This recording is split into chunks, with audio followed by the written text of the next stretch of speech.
Hello and welcome to the July 21st, 2026 Select Board meeting for the Town of Hatfield. It's 5:31 and I'd like to call this meeting to order. First thing for announcements, the paving is underway at Smith Academy and Hatfield Elementary. So we appreciate everyone's patience while there's trucks navigating and some increased traffic, along with some vibrations and other sorts of things that are normal for this type of construction. Today we had a wonderful ceremony out on Straits Road for the unpaved road grants that the town received for $670,000, and we had some great representatives from the state, both from Mass DOT as well as both Rep. Savinosa and Senator Comerford, yes, thank you. Also, we have several residents that did not seek re-election this year. The following boards and committees have some vacancies, including Conservation Commission, the Local Cultural Council, and the Zoning Board of Appeals. So if anyone has any interest in serving on any of those committees, you can contact the town clerk for more information. Yeah, I just want to thank my colleague Luke for his presentation at this morning's afternoon meeting with DOT. I'd like to point out also that it was Dwayne and Marlo from the DPW that started this process, and Andrew sort of jumped on there monitoring it, and it was our legislators that helped with getting us the grant. So there's been a lot of people involved to get that grant. I don't know if people realize in town how many people it takes to get a grant, but usually there's quite a few. So there's a lot of people pulling together. So I want to thank all the people that were involved with that. And that's the only thing I have to say. I don't know if you care for this. Yeah, I'll read this. Okay. Do you have any other announcements? I do not. Okay, so before we get any farther, the Hatfield Select Board welcomes everyone to its meetings and all other public meetings of the Town of Hatfield. All regular and special meetings of the boards and committees of the Town of Hatfield shall be open to the public and shall conform to the open meeting law. Executive sessions are closed to the public and will be held only as prescribed by the statutes of the Commonwealth of Massachusetts. It is important to recognize that the open meeting law affords the opportunity to listen to the proceedings but not necessarily participate. During meetings of the Select Board, an attempt will be made to find a balance between hearing from the members of the community and conducting the required business of the Hatfield Select Board. For the public's information, this meeting is being recorded. So with that, is anyone here for public forum? Okay, moving on. We have our meeting minutes from June 30th. I'll make a motion to approve June 30th, 2026 meeting minutes. I will second. Motion made, motion seconded, all in favor? Aye. All right, moving right along to topic 1. We have Risley Dudley from the Food Bank of Western Mass to request the use of Town Hall parking lot for Will Bike for Food event on Sunday, September 20th, 2026. Yeah, come on up. It's a long walk. More aggressive than usual. I don't know who I should look at, but hi. You, okay, hi. Hello. Hi, I'm Risley. I work at the food bank as the event coordinator, and every year it will be our 16th annual Bike for Food. Last year we had record-breaking numbers in general, and we had over 500 riders in attendance. So that is why we are requesting some additional parking to help with our overflow parking at that point this year. I appreciate all the work you guys have done over the years with the food bank. Thank you so much. And I know this is a big event, and I know in the past we had no problems that I'm aware of, so I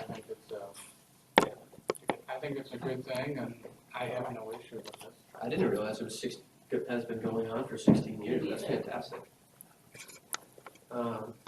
I also don't have a problem with this either. So I'd entertain a motion. All right, motion to approve Food Bank of Western Mass to use Town Hall parking lot for Will Bike for Food event on Sunday, September 20th, 2026. Motion made, motion seconded, all in favor? Aye. Only comment being that we need to make sure that the apparatus bays stay open for police and fire to be able to get in and out of the parking lot. So, of It would course. just be the normal space. Yeah, perfect. Topic 2, also Risley Dudley of the Food Bank, requesting a one-day liquor license for the Will Bike for Food event on Sunday, September 20th, 2026 at the Lions Club Pavilion.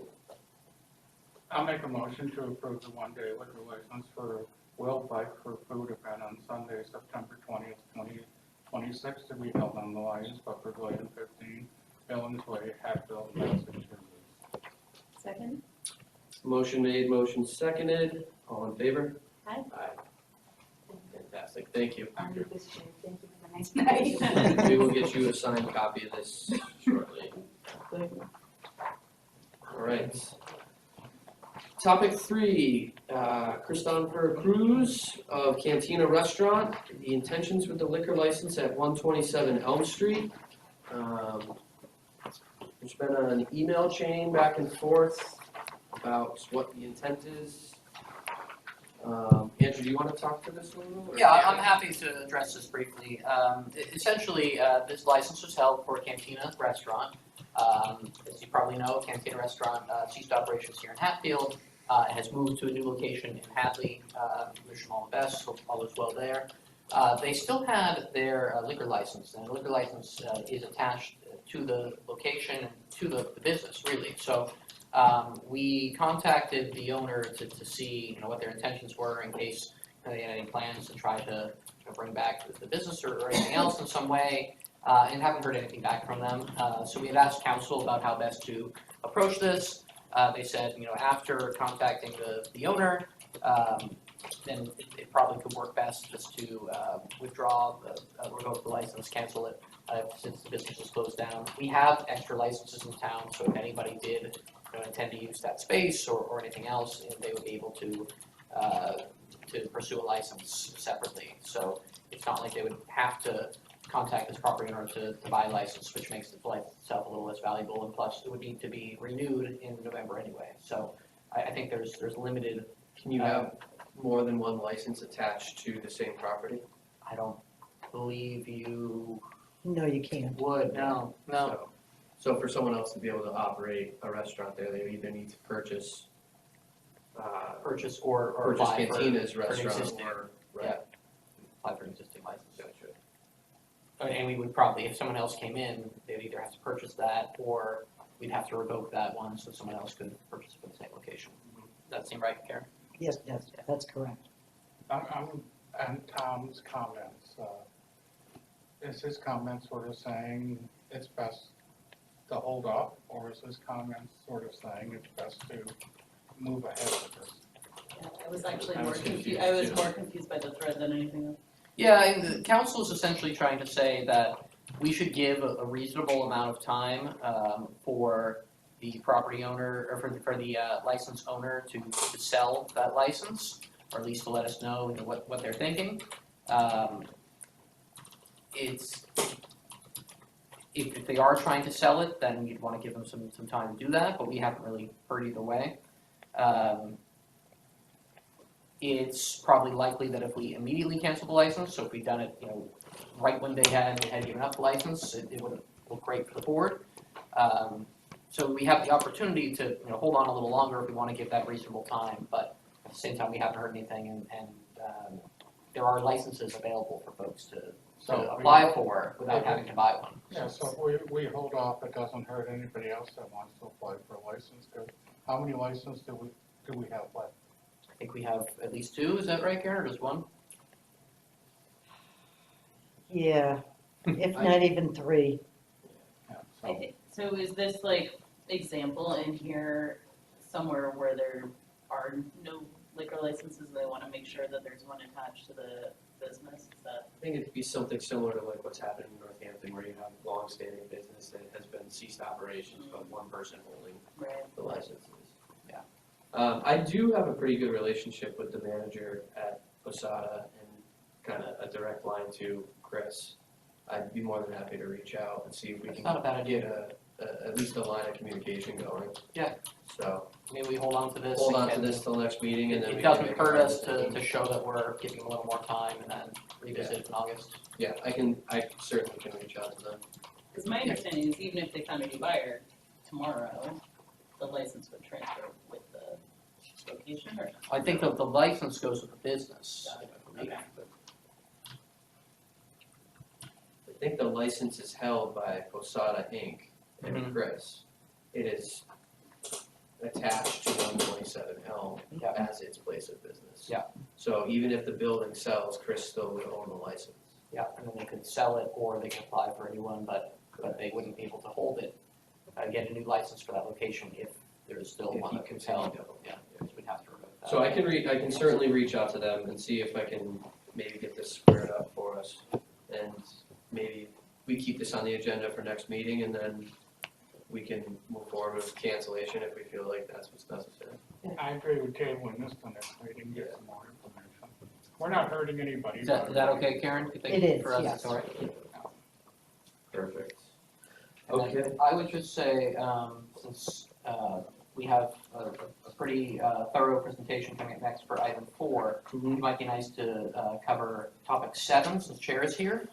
We can do this proclamation. And then get into kind of happy items after that, if that sounds good. Sounds good. All right, Chair? So topic 7, we have the Betty Allen chapter of the NSDAR for Constitution Week 2026. Approve and signing of this proclamation. Chair, do you have anything you want to come up and say about this? No, just thank you very much for the proclamation. Fantastic. Do you need Well, with to? that being said, I'll make a motion to approve the proclamation for Constitution Week 2026. Seconded? Motion made, motion seconded, all in favor? Aye. Fantastic. And then do we want to read it tonight, or do you want to read it closer to Constitution Week? That's the best way to do it. It's up to you. Let's read it, we'll keep this and read it in the September meeting. Right, yeah, because I'm sure we'll read it again then as well. Yeah. It should be great. Sound good? Thank you very much. Excellent. Thank you. Okay. And will we sign it into it here then? Yeah, well, it's in the official ones in this packet. Now back to where I was. All right. Is there anything else that you'd like to take out of order, Andrew? No, I think we jumped right back into. All right, back to topic 4, the ADA self-evaluation and transition plan presentation. What works for you? Roll us up here in the middle, on the table, what works? What do you got? What do you got? I think if you're willing to come over to the table here, we'll get you on the camera. Okay, And then I will also turn this on so that we get Mike. good, very good.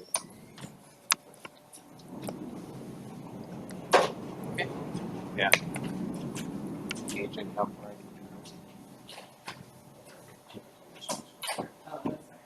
that's But now,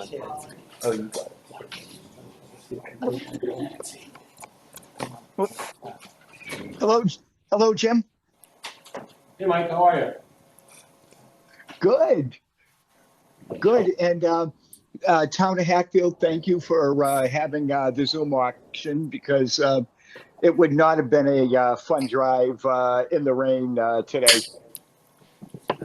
Mike lives in Millbury, so Yeah. it's a haul, 1 hour, 20 hours. especially right now. Yeah. Millbury's located just south of Worcester. Or how we say it here, Worcester. Can folks hear all right? Yeah, I think that's pretty good. That's much better now, yeah. Great. How's the video look? Yeah, great. All right, we're ready to rock. Maybe start with introductions, and Mike, I'll let you start first, then I'll do my little spiel and then get on with the presentation. Before we start, so I emailed Andrew. I said, typically these presentations last about 45 minutes to an hour. Actually, I was in New Marlboro last night, similar one, and that went a little over an hour. And Andrew says, that's too much time, you can't. So basically, Try to be more delicate. it's a slash. Yeah, I wasn't delicate. I'm just kidding. It's a slash condensed presentation. You can try to get done about 25 minutes, but there's a lot of information here. But Anyway, so, Mike, I'll turn it over to you, introductions, and I'll proceed. Great. Hello, everybody. Mike Kennedy from Your Access Advocates, formerly known as Center for Living and Working. And, just on behalf of Your Access Advocates, the contracting agency, in partnership with Jim Nasik, just want to say thank you to the town of Hatfield for choosing us to administer your ADA self-evaluation transition plan. And I just want to thank all the town staff who answered our questions, opened up, doors that we didn't have access to, and, just for their general, guidelines. So that being said, I'll pass it back over to Jim, and you'll see me again shortly to do the self-evaluation portion. Great, thanks, Mike. So again, I'm Jim Nasik. 40 plus years as certified professional planner. Actually, it's 33 years at Pioneer Valley Planning Commission. Part of my retirement in 2020, I was deputy director there. Also, it's on community development department, which we did hundreds of $millions of construction work in central Western Mass. Some work here in Hatfield. We did some work when Jim Reed was the highway super. Some construction oversight, infrastructure work. I think it was CDBG fund under 5, and then involved with the reuse feasibility study on the school across the street, and some other projects as well. I was doing ADA work, dating back about 20, 30 years ago on my own independently in Eastern and Central Mass, avoiding conflict with my communities in Western Mass. Mike Kennedy and I developed a partnership about 20 years ago with his agency, Center for Living and Working Inc., now Your Access Advocates Inc., and we've done about 60 plans collectively together, and just in the past 6 years, since 2020, we've done 40 ADA plans or related, reports and documents and whatnot. So, that being said, the American Disabilities Act was signed into law back in 1990 by President George H.W. Bush, so it's over 35 years ago. It's a civil rights law. It's intended to provide equal access to all persons, for all programs and services to persons, regardless of physical or mental impairment. There are 5 titles under the ADA, 2 titles Hatfield would be responsible under.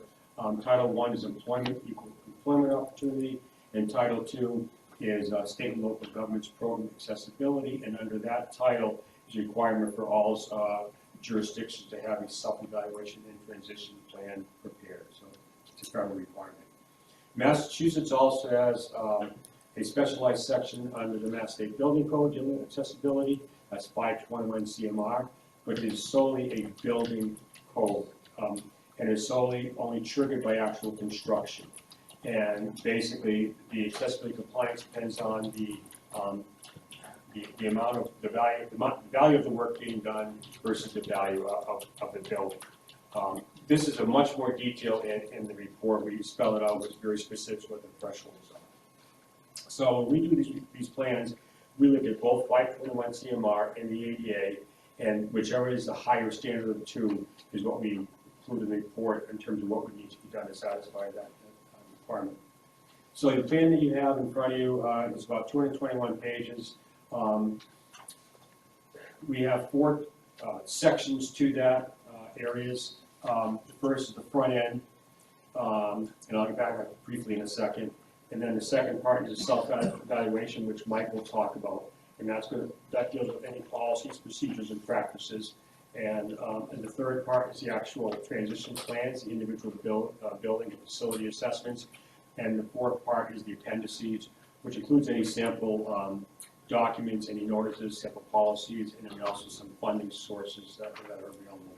On the front end piece, I'm not going to go into detail on this, but we do have things which basically be your one-stop shopping center for accessibility issues. So we have some chapters on other federal regulations, EV charging station guidance, emergency preparedness, service animals versus emotional support, and a whole number of things. So that's all very much detail in there. And then again, on the self-evaluation part, we looked at 11 different areas, only 5 were required under the feds. Mike's gonna hit upon some of the areas we found, which, recommendations to, not all of them. And with that, I'll turn it over to him to talk about the self-eval piece, and after that, I'll go into some more specifics on the actual assessments in the plan, so. All right, thank you, Jim.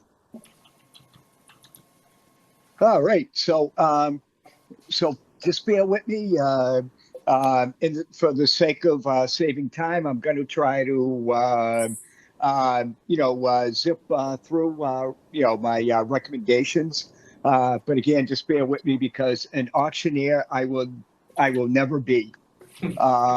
So with that being said, first, in light of the fact that the only member of the Disability Commission resigned, recommend that you reactivate the Disability Commission and seek new members to serve on it. Next, post the name and contact information of the ADA coordinator on the town's website and in the town hall. And looking through my notes, Marlo Warner serves as the ADA coordinator. Next is post the public notice of non-discrimination on the town's website, in the town's ADA coordinator's webpage, and in the town hall, and just replace the word handicap with disability in the town's employment application. The word handicap is just old and outdated.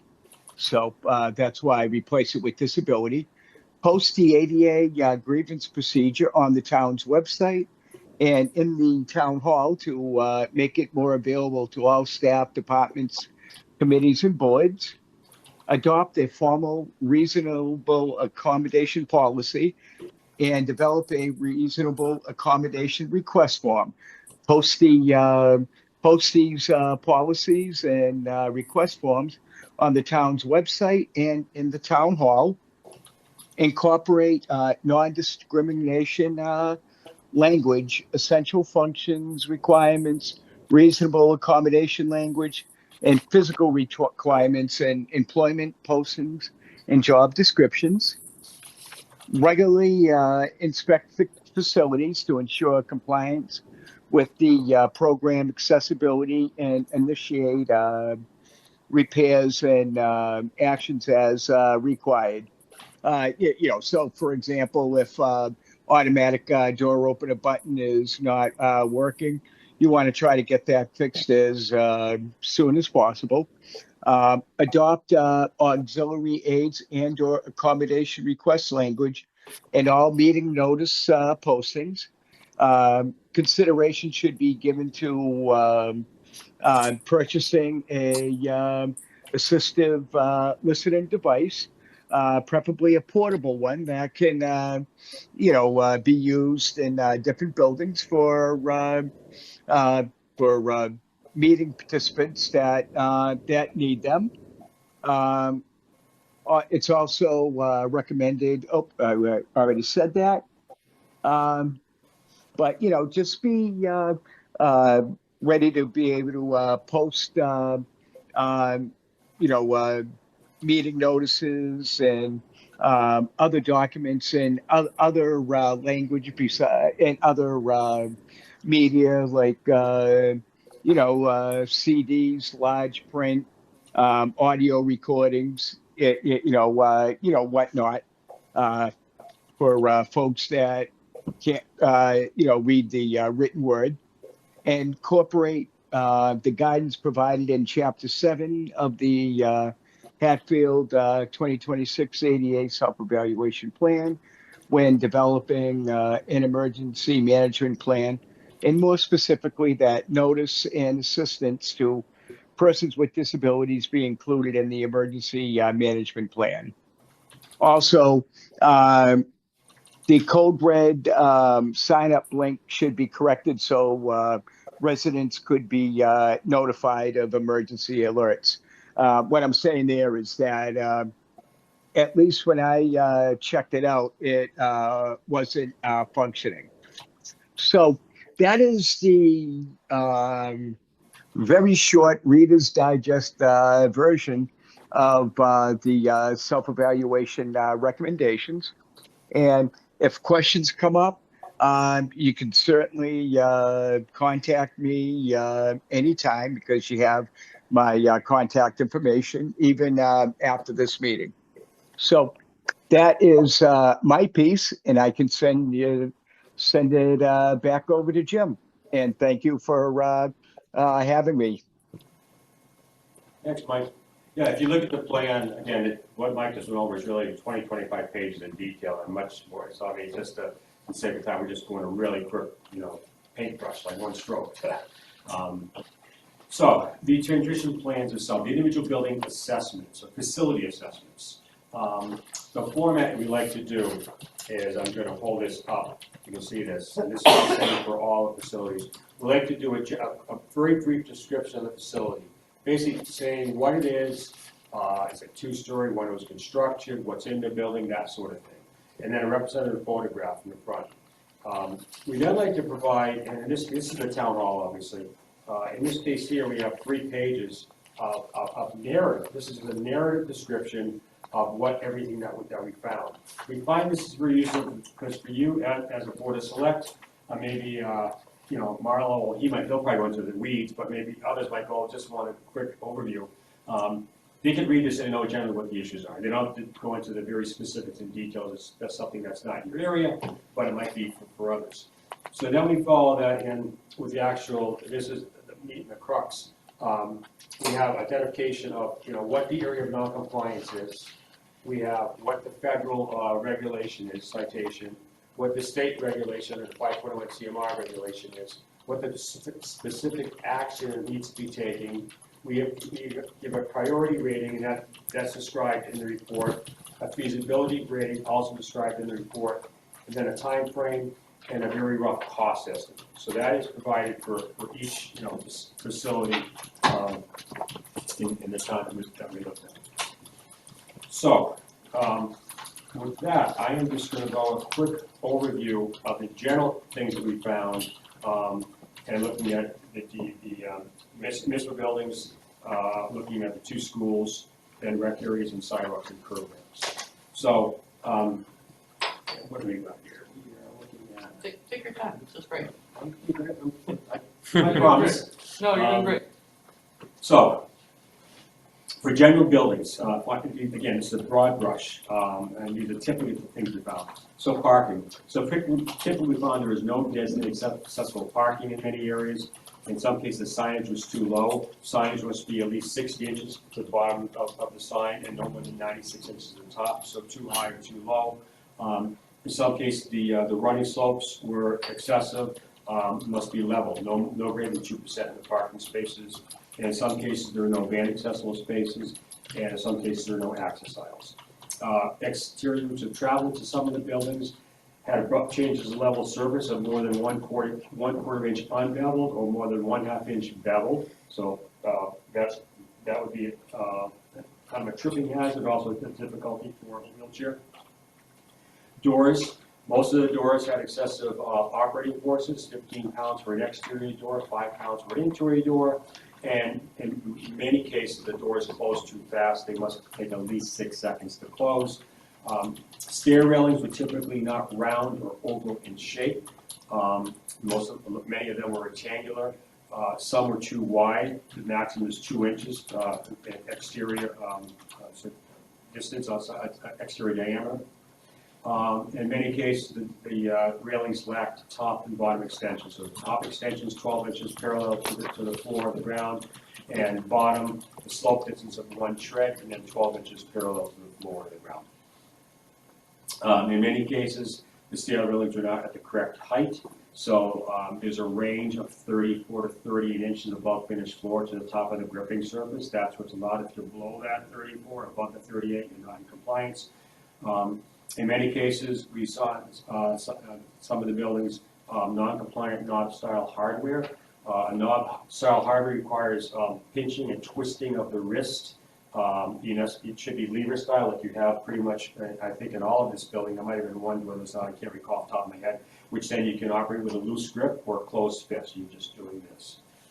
In many cases, there is lack of compliant tactile designation signage, braille, and in those cases, some cases where it was in place, it was at the improper height, it should be 60 inches on center, typically within an 18-inch range from the door frame to the opposite side, and on the left side of the door. So you find some not on the left side, not at the right height.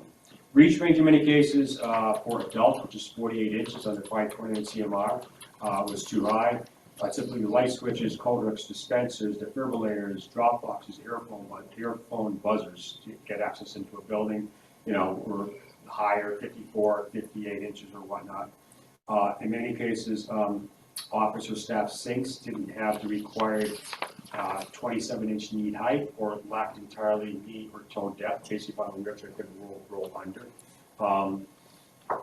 Drinking fountains, there's one here in this building, and there are 8 in Smith Academy. They were not high-low. This is a low-only drinking fountain. Drinking fountain supposed to be high and low, high for standing and low for bending. So I get a bad back, and it's a low, fountain. Now, I'm gonna have a problem trying to reach that low fountain. It's good for a wheelchair, but not for a standing person. And not all low fountains, and I'll talk about this when we get to Smith Academy, have the required 27-inch knee height up there.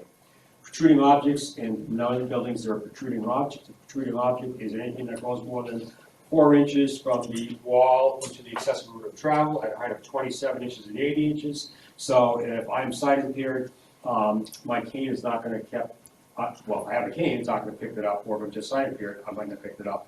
And that would include such things as, again, dispensers, defibrillators, those sorts of things typically we see in that regard, first aid kits possibly. So typically, one would be to put a fixed object below that item for cane detection, or in some cases, put it, if you can relocate it to a place where it's not, in that route of travel. And again, it's all identified in the report specifically where those are. The library, although it's not accessible, if it were accessible, there are 2 areas where it also has reduced headroom. When you go into the hallway, which leads to the bathroom, then down to the basement, the headroom at the doorway is less than 80 inches. So 80 inches is the minimum requirement for headroom. And then also down in the basement, and there's activities being done down there. If you could get access down there, there's also some piping that has reduced headroom, which is, I think, I forget, maybe in the 70-something height range or whatnot. Now, do those buildings fall under the historical buildings? There are historical exceptions, and in that front end piece I talked about, we have a chapter on that. So it doesn't exempt you from not having access, but it does exempt you from things which might be the door widths. It might be the things that are changing up, maybe some of the stair railings. I know that the railing going up into the museum area is very ornate, and but there's an opposite side which one could put in a compliant railing, because there's only railing on one side, I believe, going up there. So yes, there are things you are exempt from, or you can get variances from, but it doesn't give you variance to not provide access into the building or where there are services being provided. I was surprised in this building because we spent millions of dollars to bring it up to ADA compliance, and we were told that it was ADA compliant with all the work that was done. It was And we were 20 pointing out years a lot of ago. issues that we were under the impression after all the money we spent that we were in compliance with ADA standards. So a common thing that we see, and again, I had the same discussion last night, and Mike and I had a discussion it's like don't shoot the messenger. We had one city in this area, which so brand new schools. We've been in some brand new school buildings, and one is a city that's fairly close here, elementary school, and we identified probably well over $100,000 of non-compliant work. A lot of things which, and this is one of the things which is identified here, where in the classroom sinks for the elementary school. So they had sink bubblers, and bubblers fall in the same thing as drinking fountains. So the bubbler can be no more than 5 inches from the leading edge of that sink, and then the water flow at least 3 inches projecting to the front. So if I'm in a wheelchair, if I'm a student, I can easily get into that and reach that the bubbler, the drink bucket of water. So typically what you see is when you buy these stainless steel sinks, so they're all pre-done, and you have a cutout here for your bubble in the front. And then you go in and you just plop it in. All right, so if you install that right at the edge, pretty much at the edge, getting something maybe a quarter inch or so of that, you know, the countertop, you'd be in compliance. But we typically will see that they're installed 4 or 5 inches or so back. So now you're anywhere 8 to 9 inches, and it's physically impossible for someone, actually Mike as an adult, he could not reach those. Imagine if you're a student, you know, pre-K, K, 4, 5, 6. So we find that a lot. Brand new buildings. Also brand new buildings in the bathrooms. Bathroom standards for children, and I'm just going to touch a little bit about this. Bathroom standards for children are different than they are for adults. The standards are different for feds and for 500 CMR, and they also vary by age or grade. So if you do it by grade, it's simply the standards are different for pre-K, K to 3, 4 to 6, and 7 to 12. So what we would see in bathrooms, and some of this is in here too, that the new buildings, we're mixing adult standards with children's standards in the bathrooms. In some cases, the grab bars are improperly located. You can brand a building on the tile, you should have to rip out the grab bars and have replaced and have holes in the tile. It should be the responsibility of either the architect, contractor, or whomever. So we see in brand new buildings a lot of stuff that's not, it's not unfortunately followed up. It is interesting to see in the chart that you've provided that a lot of the, specifically in the bathrooms, towel dispensers, things like that are all consistently 8 to 10 inches too high. Almost makes you wonder if the code had changed. See, a lot of that we have found out is done after the fact, because I think the town says, we'll just do our route and we'll just have our maintenance or whatever install them. And you know, it's not, I'm assuming they don't know essentially what that code should be, just this looks like a good height. We were in one building, I think this might have been in North, it was either Northbridge or East Hampton, and again, elementary schools. And you can see they were doing their tactile designation signs in the rooms. And they must have had one person who knew what he was doing, or she, and it was right at the right height, location. And then we went to another hallway and another part of the building, and they were about 6 inches too high. So it must have been another person putting it in and didn't know it, and just, you know, I'll just put it here. And that's where you should be. Your owner's project manager, your architect, your clerk of the works, or your building commissioner should be on top of. But again, some stuff is done after the fact. Well, when we did the elementary school, we thought that was all ADA compliant also, and it was built to specification, because I know the playground was, we had to get special kind of stuff that they put down on the floor and do all kinds of specific things, so, I mean, I can see the point you're making on the fountains. I mean, that building was, at the time, was built to existing codes and ADA compliance, just like this building. I guess what you're saying, you can go to any building after it's built and find stuff. You can. Well, I'm going to get to the school, because there are some things, they were in effect at that time, so just, again, things aren't necessarily, actually, one case, it was something that is a very simple fix, it was compliant. But after the fact, people will put things in certain areas which now cause problems, and I'll get that when we get to the elementary school.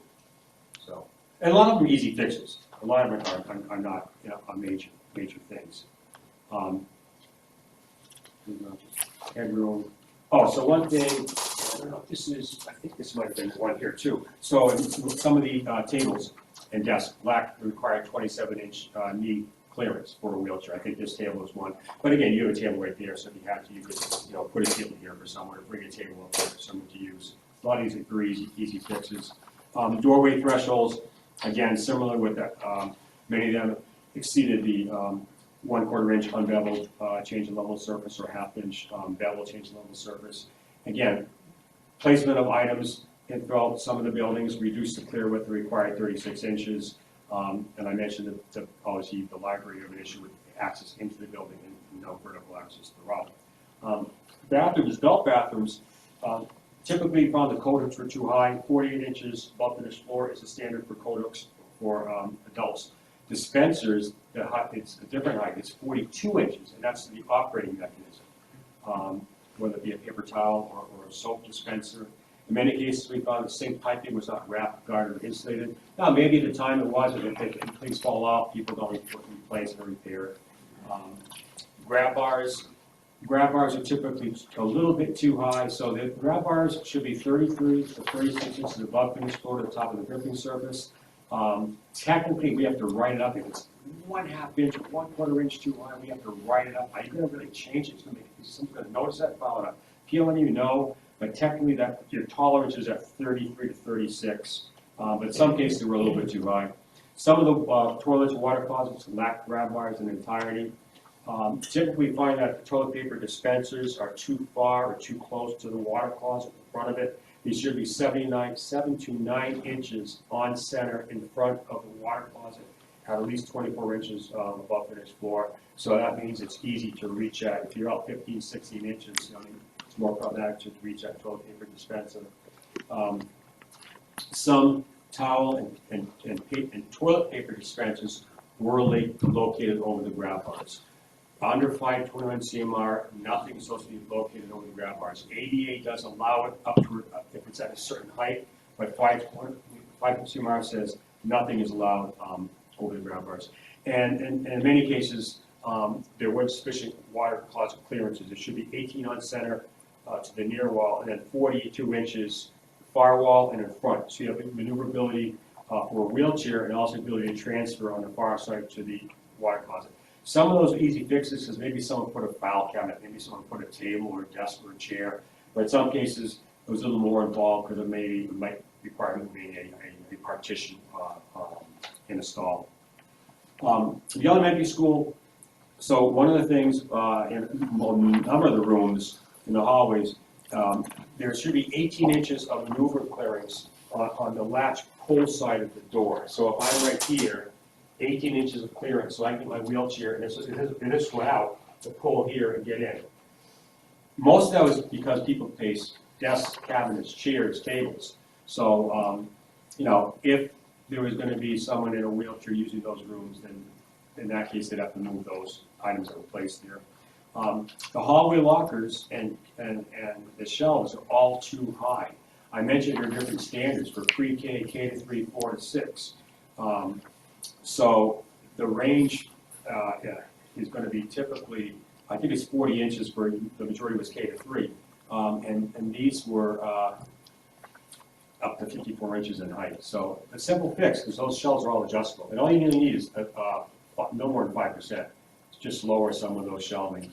And again, I admit it's going to be on a case-needed basis.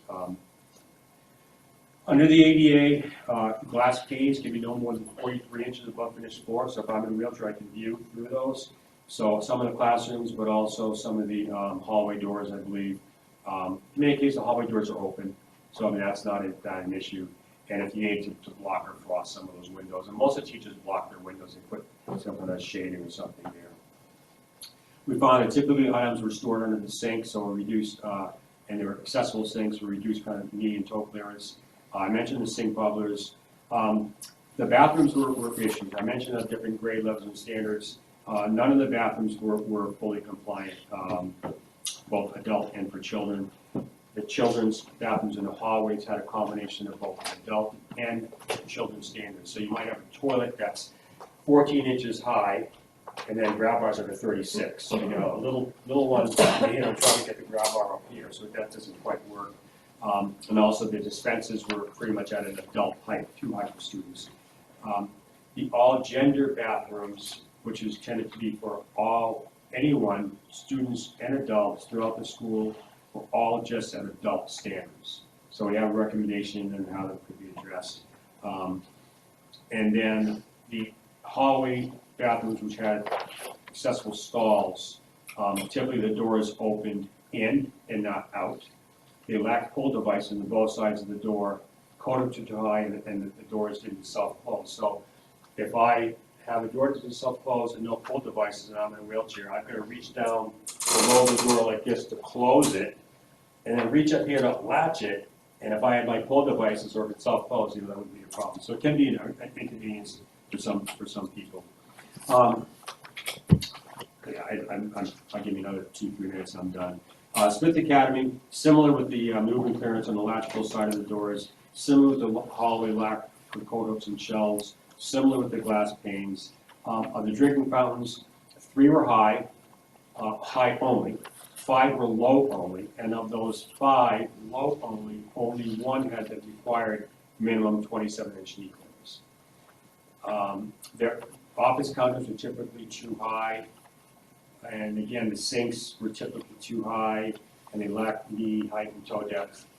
There was a portable stage, and I was talking with one of the maintenance people there, that I guess is brought out when needed for whatever events they have there. I was told it's going to be replaced, but I was informed that that portable stage had stairs only to access the stage. So if there is a stage that's going to be purchased to replace that, it would need to have a ramp to that stage. And if you're in an auditorium, it must be an accessible route of travel from the assembly area to the stage. There are some problems with the bathrooms, and don't want to get into that in the report. Locker rooms. And then bathrooms, the adult one is similar to the one they're talking about municipal. Rec areas, typically there is the lack of accessible route of travels, fully to and around and within facilities. There needs to be level areas for wheelchairs at benches and at bleacher seating.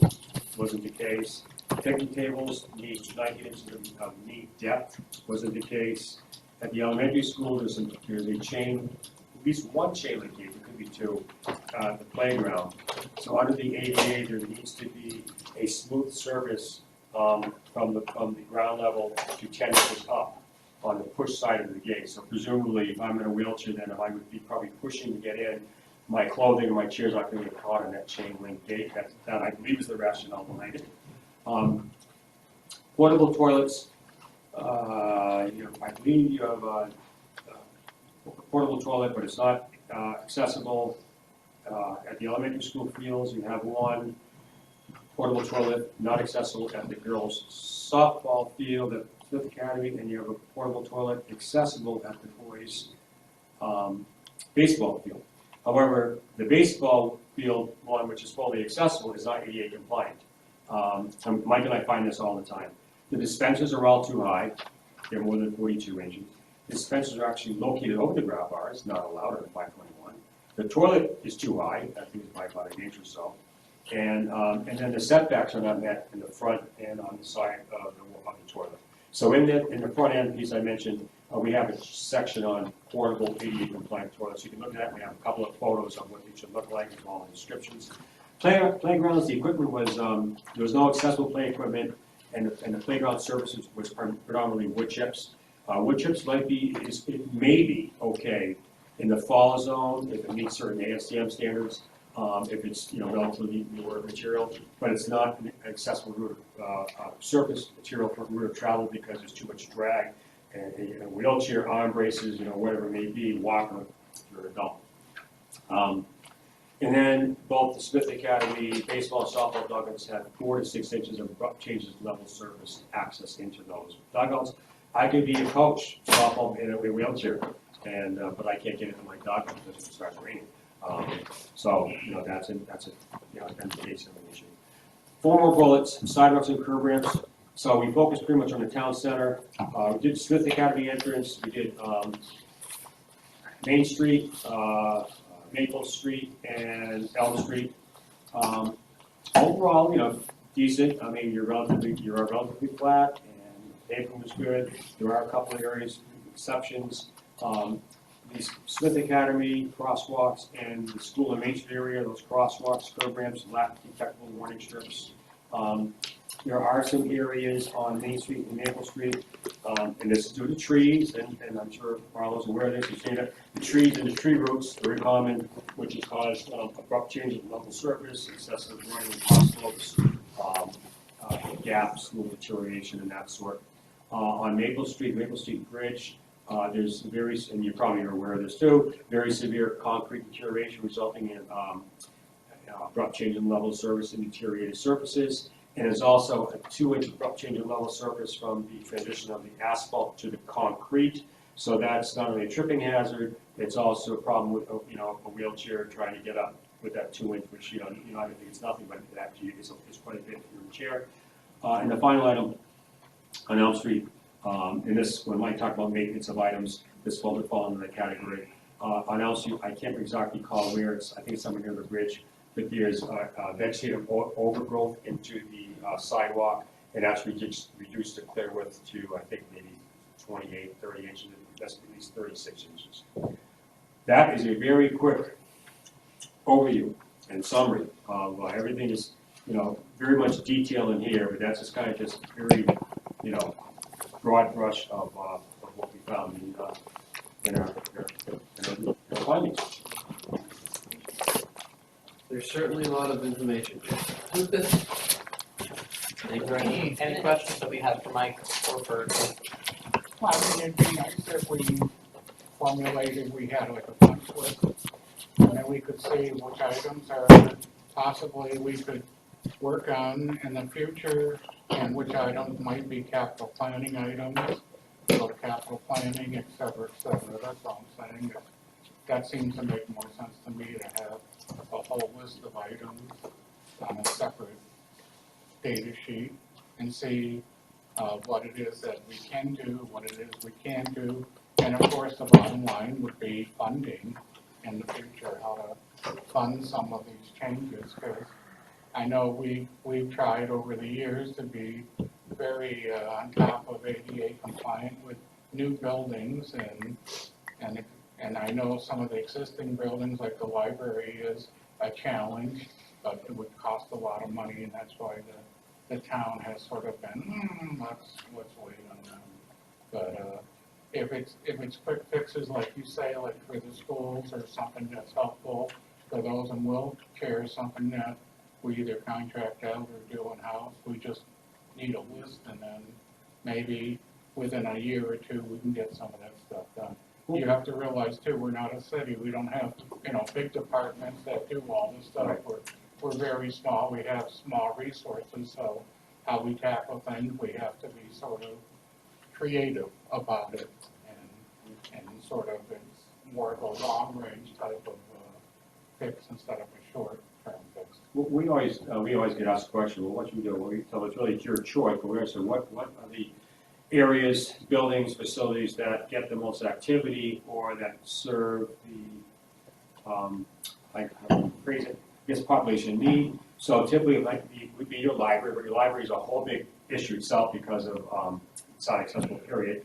A senior center, or even town hall, where there's a rec area. So, or in the sidewalk. So, one thing, trees, roots issues, that's a bigger thing. That's a bigger issue because you cut the roots to kill the tree, you don't want to kill the trees. But there are a couple areas, maybe, like I mentioned, the bridge. So it's probably not you probably don't own the bridge in town, no.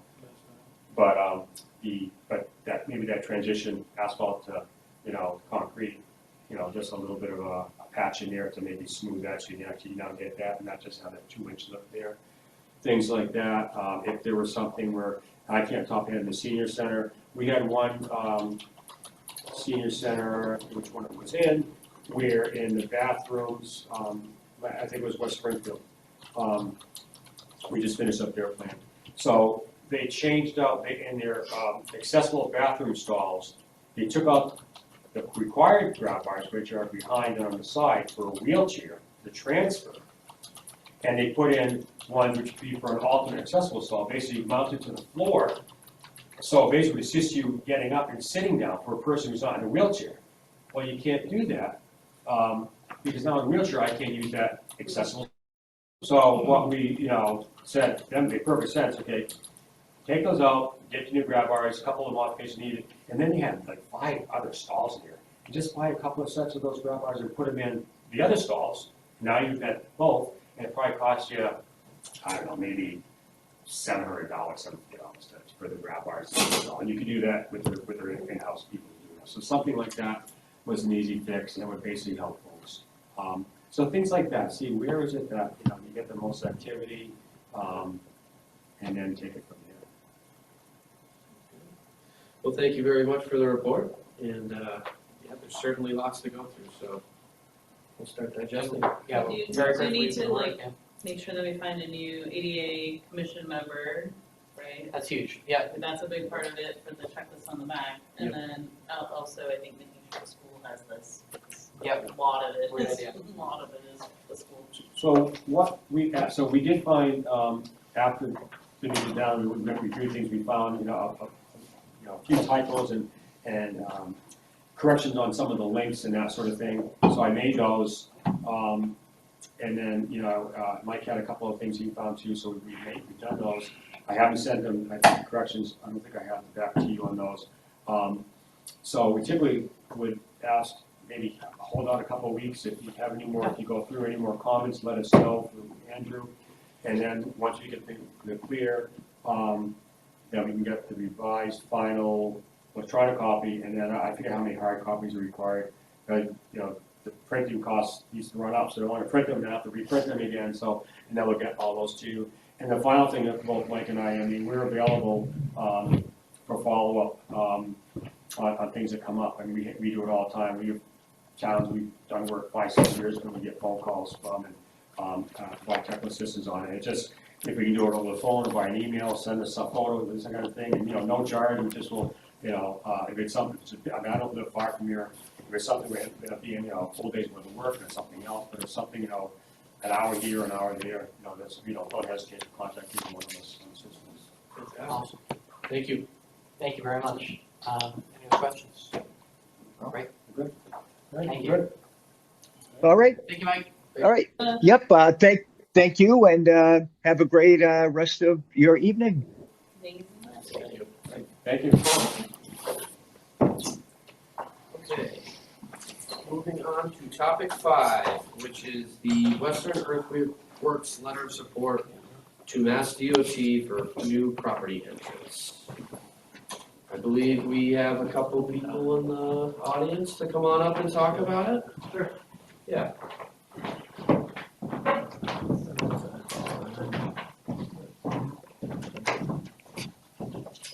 I sit here or there? There is good, so we're getting on camera that way, that's all right. So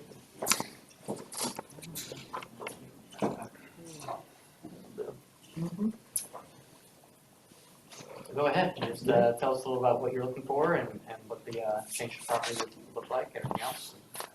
Yeah, I think it started originally over about a year and a half ago, when we were going through permitting for our septic and our oil water separating design with the state and our engineers. And then talking with the Board of Health as we talked and moved into discussing actually going prior to that when we purchased the property. Want to understand a little bit about the home that was existing and then also that little red cape there on the corner on West Street. And that house had quite a history and then it had been foreclosed on and had kind of fallen in a state of disrepair. And it was something that we, over the past 2 years, basically turned over every stone that came our way to get a hold of the bank that was in charge of the foreclosure. The property was pretty much, it's a hazard with anyone going inside, and it was something that needed to come down. Also, for our line of work, for our location, our mobilization to and from projects involves 18-wheelers and combination vehicles, so that heavier permitted trucks and trailers can be anywhere from 65 to 72 feet long. And getting into the current driveway as it sits now, it works fine, but there's a few hiccups to that, and the dream was it would be ideal to just be able to come out square to Route 5 and then have a clean line of sight south and north. So our intent would be to remove and dispose of the existing property, and then working with DOT and Berkshire Design Group is design a permanent access onto Route 5. And we've gone through a survey with DOT, we've gone through survey with Berkshire Design Group. It was probably a little preemptive before coming to speak with you, but I had mentioned, spoke with the DPW about it briefly, as what were the chances of that, and just where that sits with the design right now is just more or less open for discussion on how we proceed with. So your design is taking down that property and making it into an entrance and exit? Correct. That's what you're hoping to do? Yeah, our intent would be, there's a utility pole that would be relocated approximately 25 feet to the south. The entrance would go square out to Route 5 with clean site north-south, apron approximately 72 feet wide at the mouth at Route 5, and then coming square in. We would be reclaiming, or we propose to reclaim the existing access way there, and remove the property completely, saving some of the trees that might be there, try to make it look a little bit more. So the existing entrance and exit would be next to this sort of thing? Yeah, You can help us Yeah, orient here. So, we would be proposing ideally to curb cut here on the street on North Hatfield Road. This would be reclaimed and loaned and seeded. The fence, the building, the car access port, and everything will be removed. There's a utility pole here that would be relocated just south of the proposed entrance.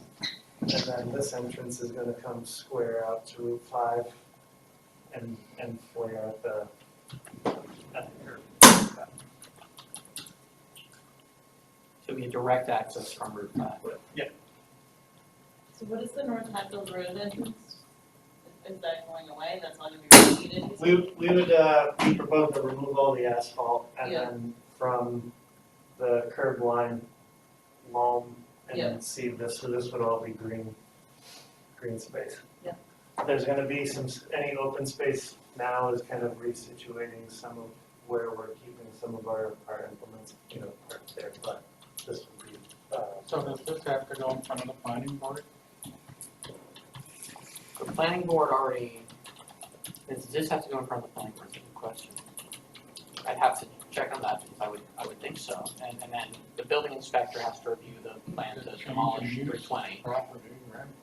I don't know if it does or it doesn't, because now that property no longer is like a residential property, that now becomes a roadway, or the hope is to make that into a roadway, so. I don't know if that's a change of venue, that's a change of use or not. Yeah. I'm not a planning board person, so I don't know what that. The first thing that the town would have to decide on is we do still have essentially an accepted road right there. That was former town road. I don't think we have any record of that ever being abandoned. I have No, no it's still, records at we all. checked, it's still on the register with It's Mass still on the DOT. register. So that is a road that we own. So the town would have two options. This has been sent to you about, or is in your packet about what approaches the town could take. But the town would either have to discontinue that roadway there, or it would need to abandon it. Basically say that we give up our right to maintain it. The giving up the right to maintain it is something that a select board could do after public hearing. It would not require town meeting approval.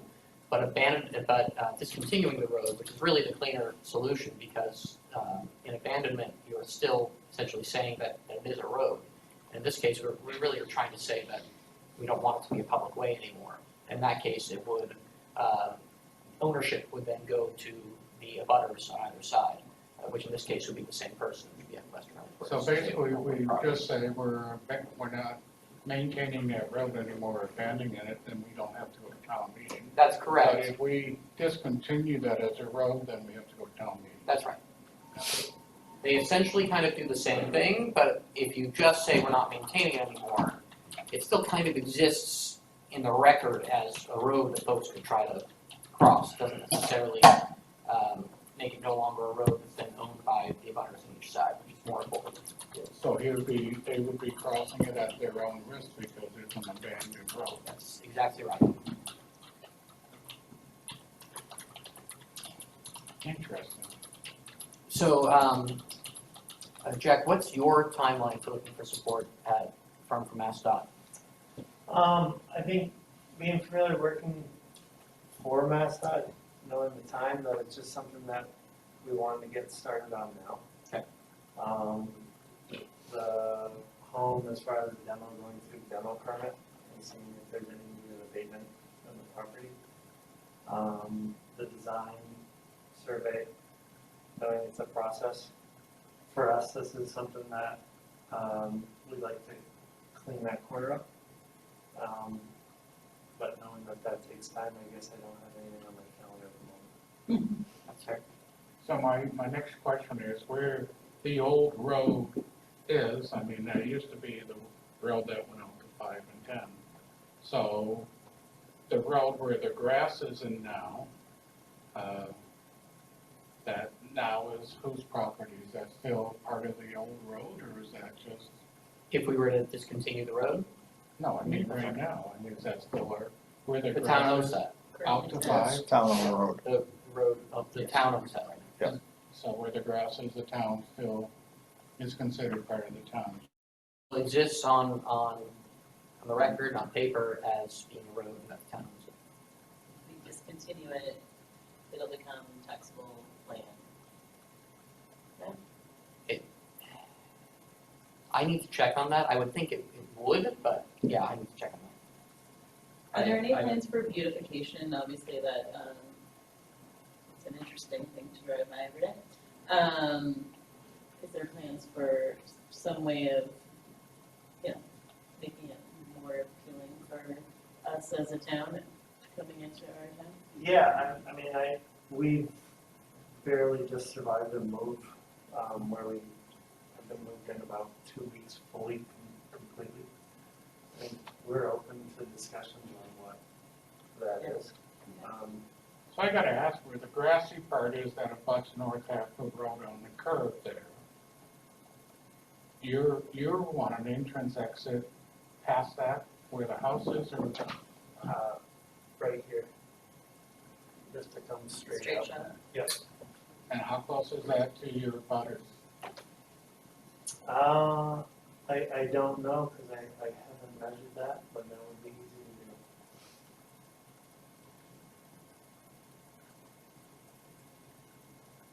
But wherever you pass is still considered part of the town road, anyway. Wherever he No, comes no, out, this was a thing you could do, like. yeah. I'm doing it right, yeah, do it. 150 feet. 150 feet. Give or take, I mean, this is, I chose arbitrary ones. It's close. There's been 2 things we've noticed currently that have actually been a topic. This picture was taken when we had our annual safety meeting with all of our employees, and we actually discussed this topic. Do you mind zooming out for a second? One of the concerns in one of our safety topics was when we have employees or vehicles entering on the North Hatfield Road, the Hatfield pub actually creates a blind spot.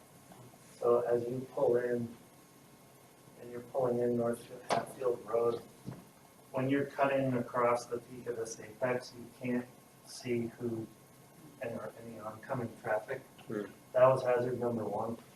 Hazard number 2 is when we're bringing in our equipment to, between mobilizations or for repairs, the combination vehicles, when they come in to make this turn, they have to swing into the opposing lane and then take this lane to make this turn.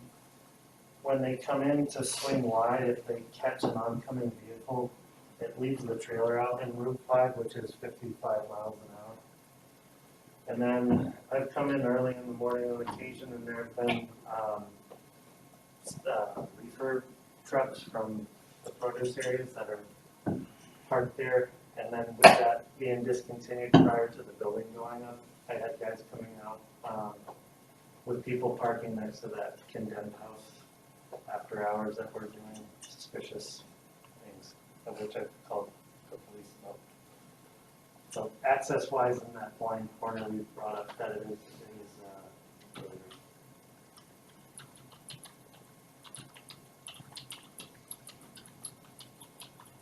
It's definitely a tight chicane to maneuver, especially with. Yeah. So, Actually doing an S turn in a short distance. So, Jack, you're still working on like the actual design of it, right? That will be provided at some point by Berkshire Design? Yeah, Berkshire Design, I can have them submit that Yeah. to you. I know DOT's been out and they sent survey, which more or less I think they have to take back to their design department for line of sight for access. But we can forward those drawings along to the town. I have Jeff do that. Great. And then obviously I need to check on that planning board question, because that's important. And then the question about the taxable land, that's just good for us to know. But I guess I just ask a few more questions for Jack. That was something,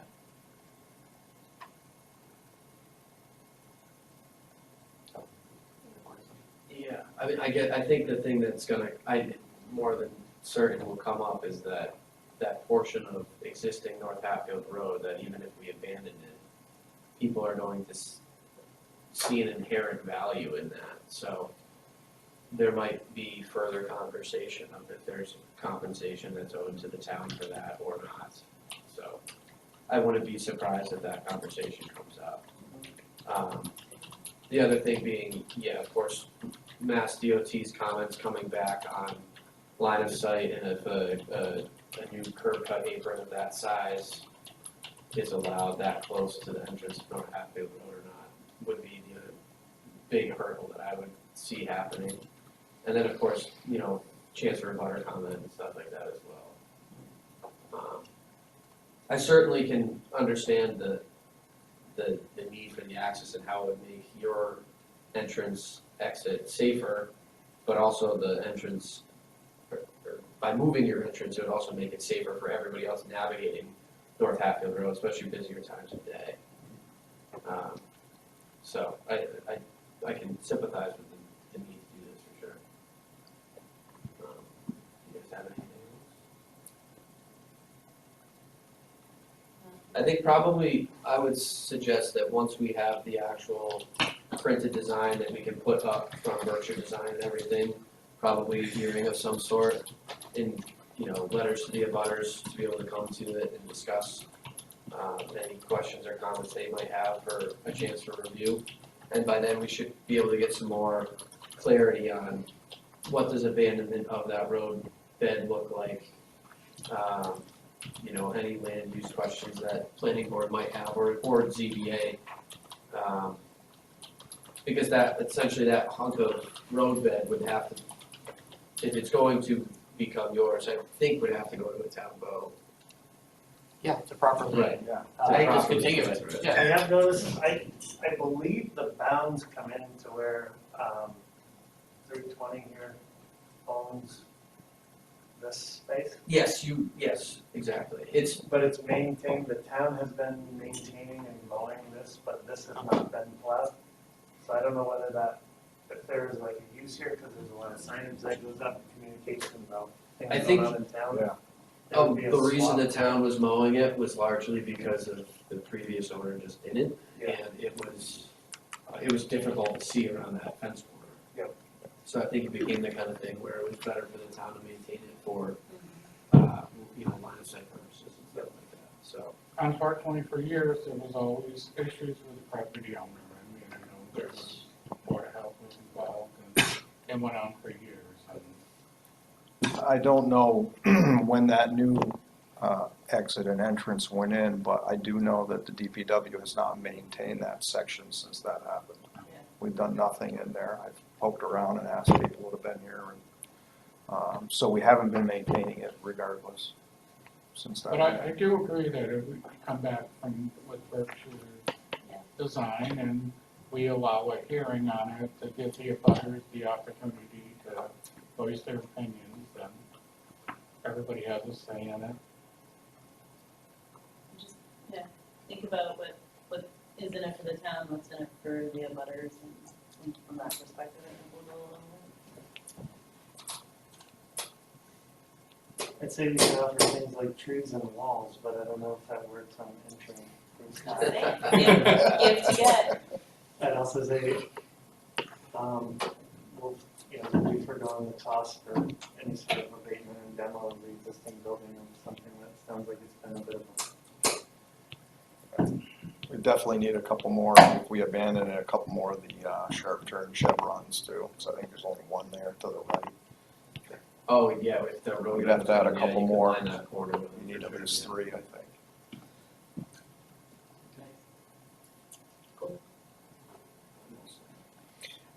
One other thing that came to mind, is the water service still hooked to that house? The water service, I believe, has been shut off, but has not been terminated. So that'll be another thing, part of the demo is, it should be retired at the main, which is on the other side in the pavement, the new pavement, so. We can work, when we get to that point, we can work with you and DOT on that.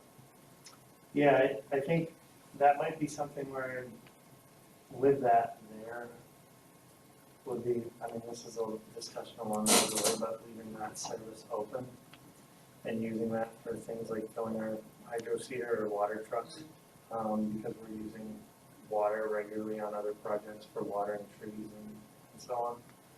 So before terminating that, I'd almost be curious to see if town's open to having us keep that open for, frost-free hydrant, even or just another alternative. Yeah, have to be metered, meter pit. And, yeah, protected, Which yeah. would be fine with it, and the other part, and why I'd like to keep that open is we frequently in the spring, fall, are bringing in nursery stock.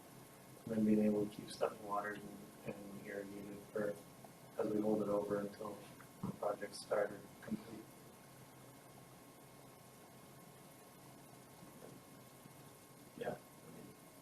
makes sense. I would imagine there's a curb stop still on this side of the road. Yeah, So it could be shut down relatively easily until all that's in place. I haven't done a whole lot of venturing in between the building and where that curb stop is, given the speed of the traffic, but Yeah, good luck. Okay, well, thank you. And yeah, we'll work on continuing to investigate some stuff, I think. We have a butter. Yeah. If you'd like to speak. Yeah. Hello, Virginia. A butter on the north side of the property. Perfect. Sit there if you like, yeah, that's fine. Thank you for letting me come forward. I have a couple of concerns and questions being raised about this proposed access point as a person who abuts to the north. First of all, one of the things that was brought up is what is the condition and status of North Hatfield Road and the fact that it is operating as a private driveway at this point and it has a gate across it, and I can understand why, but it's still a public right of way with public access rights. So moving forward with this, the considerations for that is whether or not there's going to abandon it, if it has to go to town vote, and then if there is compensation for getting rid of that town road, where exactly are those funds going to go to? Are they going to go towards other road projects in town that are on public right of ways? I would like to know or expect that that would be a transparent process in the evaluation of this. A few administrative questions that came up as well is this project appears by the regulations to need a new site plan approval. It seems to be an existing significant change in the existing use, as well as some of the other site conditions that were not built to the site plan that was approved in 2024. So those things seem to warrant an additional approval by the town, or at least an investigation into those approvals by the town. I understand the benefit and the need for it, but you guys are proposing to take all of your traffic that you generated here and put it on my doorstep. And I'm not very pleased with that. A 72-foot apron, my driveway is 100 feet, I have measured it. So now what does that put that? 50 feet next to my driveway, taking all of the loading equipment, the heavy use machinery, the trucks, the equipment, the 18-wheelers, the soil, the gravel, all of the stuff that comes in and out every single day. and I know, because I live there, and I see it, and I hear it in front of my house. Additionally, according to the town bylaws, businesses, and I know this isn't business because it's an industrial zone lot, are only supposed to have one curb cut access to roads. This, I guess, now that you've explained, you're receiving this, this would only be a single curb cut access, a very big curb cut access next to the property. So I have some concerns with that. Additionally, these weighted vehicles, 10,000 to 100,000 pounds with their payload on them, is this driveway going to be designed to the standards to uphold that weight? Does there need to be new drainage put in? Because it's gonna be impervious surface, there's not a catch basin right now, and right now, there is no existing drainage. So what are the drainage plans for accommodating this newly added impervious surface area?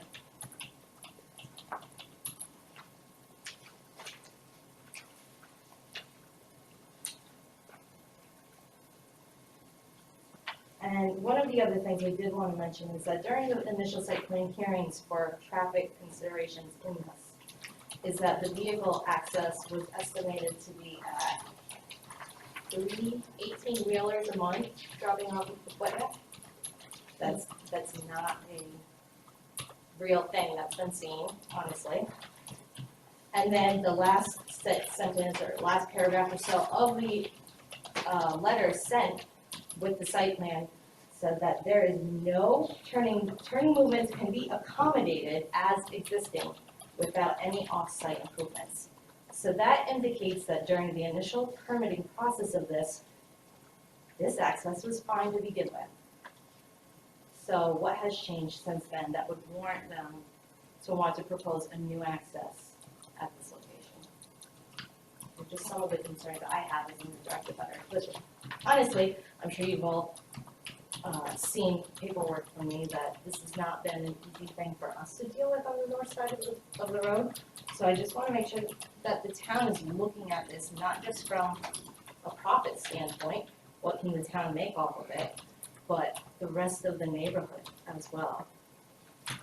So, one of the last things I want to bring up is that during this process, I would like to know if the historical commission has been contacted.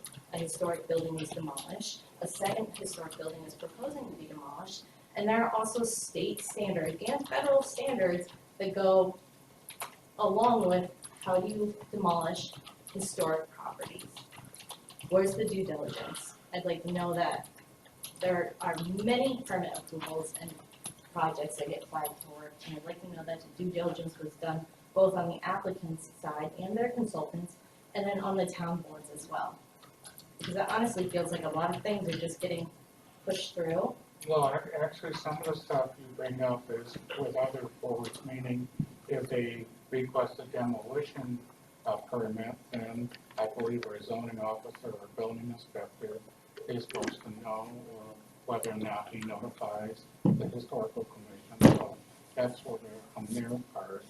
As far as some of the other issues, if any of the violations have been with the rules and regulations and commitments that were made prior, that again goes to our zoning officer to look at and that kind of stuff. So I don't know if you've talked to our zoning officer, which is our building commissioner, or the planning board, which is our assistant planner, on some of the issues that you feel that are in violation of what the original agreement was to what the property was. So those are places to go to. I mean, everybody has sort of their job to do their little things. Virginia, you've written a very thorough letter on all this, and we owe you a response on that. We've been working on that, so that will be coming. And I think, all these things that you're flagging with this project are all noted and need to go either through this board, through town meeting, or through planning or zoning. So that all needs to happen, and all the things you've asked for need to be responded to as well.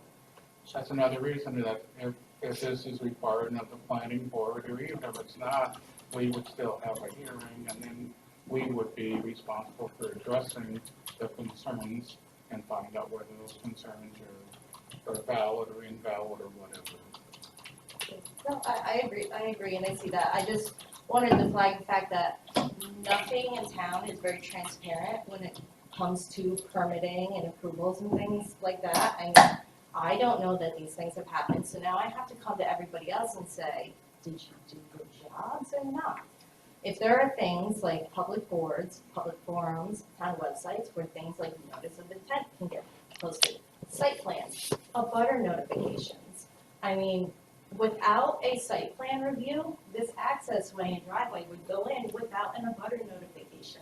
Well, right now, this So- basically is just to, say what they wanna do and they hope to do, but they haven't started the process yet. I mean, they have their architect on their own doing their thing, but again, if a demolition permit is requested, then that kicks in some other stuff that has to be reviewed. And the other thing is if you think there's some violations from the original agreement, then you've sent the letter, which now Andrew has, which I'm sure goes to the planning board and to the building inspector, which is the zoning officer to review. So there's other things that happen, but some things don't happen until somebody says, okay, we're demolishing the building. You can't sort of do anything until the person says, I want a demolition report. You can't really do anything until the person says, I want to dig or take out a permit. You know what I'm saying? I mean, No, I completely understand. I don't know if you know, but this is what I do every day, all day. I'm a consultant for building, environmental permits, regulations and things, so I understand the processes, and I just think that there's a little lack of clarity when it comes to things in town that leads to questions, so.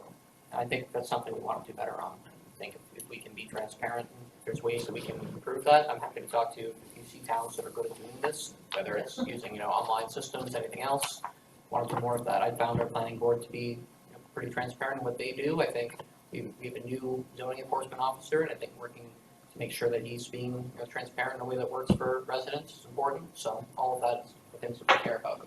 Not to speak for the board, but. I'm not saying you don't, I'm just saying. No. If there's ways we can do If it doesn't get it. brought up, nobody talks about it, Yeah. so.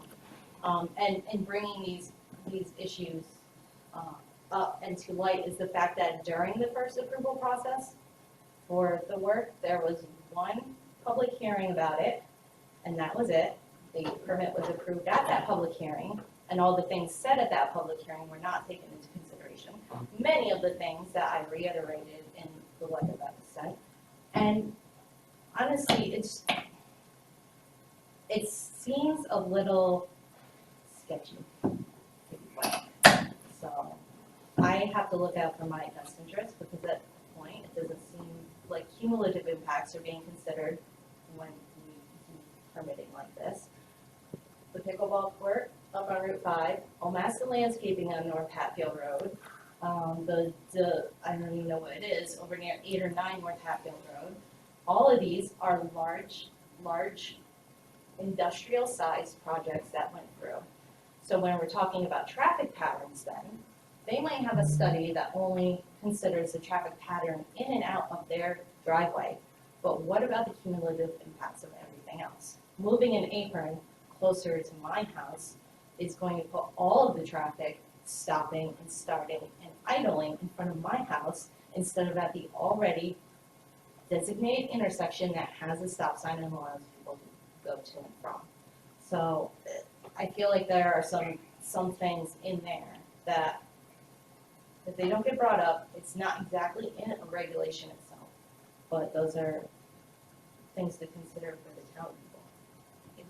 Do you think it'll be interesting to see what planning board has to say? I think this is in our industrial area of town, I know. where we do need to encourage new business, but I also very much feel for you. And I would also ask that design plans do consider anything that can be taken into consideration. Is there another way to look at the entrance? Things like that. Those are everything I have. Would love to find a mutually agreeable solution, and I do appreciate your letter. And thank you for having me, thank you for letting me comment, and I appreciate your time, thank you.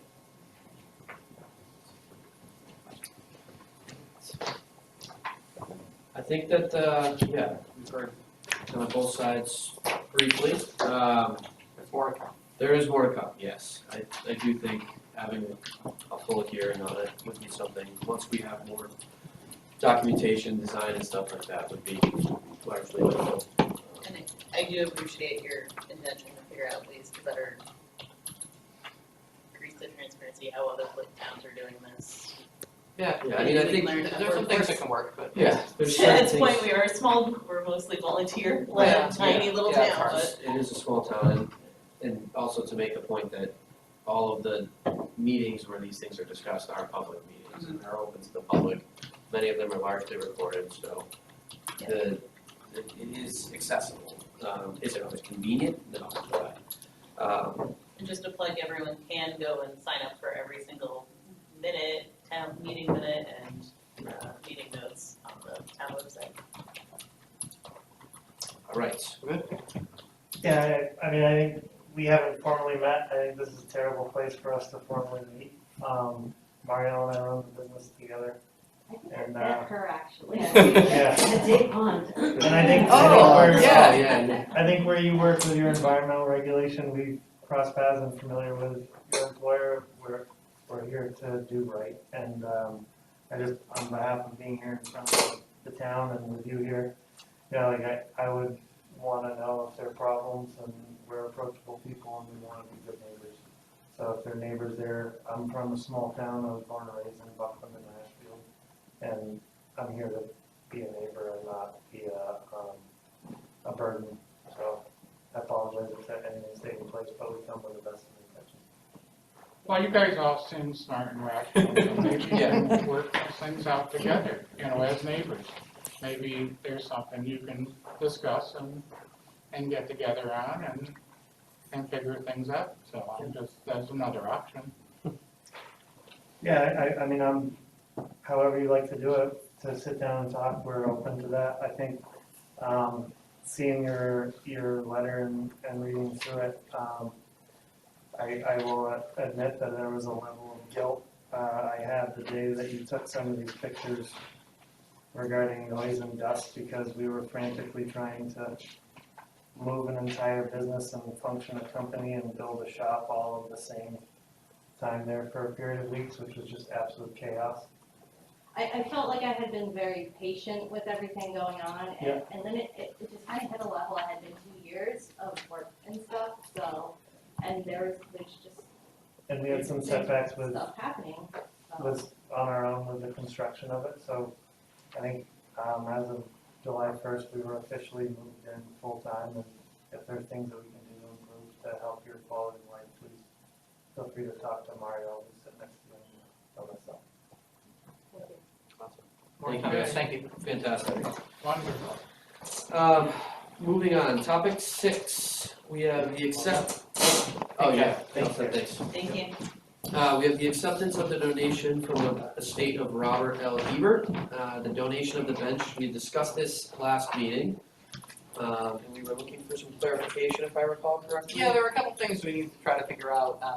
One was just making sure we check the language on what was being asked for the bench. It was for erecting a bench, doesn't necessarily have to be a new one, which is nice. So if we have anything existing, we potentially use that. And then we have the big questions are, is $2,000, which is the donation amount, enough to both buy a bench and plaque? And the question of where would it go if we were to buy one? We don't want to completely benchify town. And then a longer question of do we have some kind of policy we want to pass for the future for just how we come up with bench donations? And that policy hasn't been written yet, but I do have some things I can draw from previous meetings I've worked in. We feel pretty good about having the funds available. We think $2,000 should be enough for both bench and plaque. And then Marlo's suggestion, actually I'll let you share it before you're thinking of location. Well, I was just thinking there was a bench bought for the One School Street Park. The playground? Yeah, the playground is pretty small. And I was just thinking, it was my understanding a lot of donations went to police and fire in the past.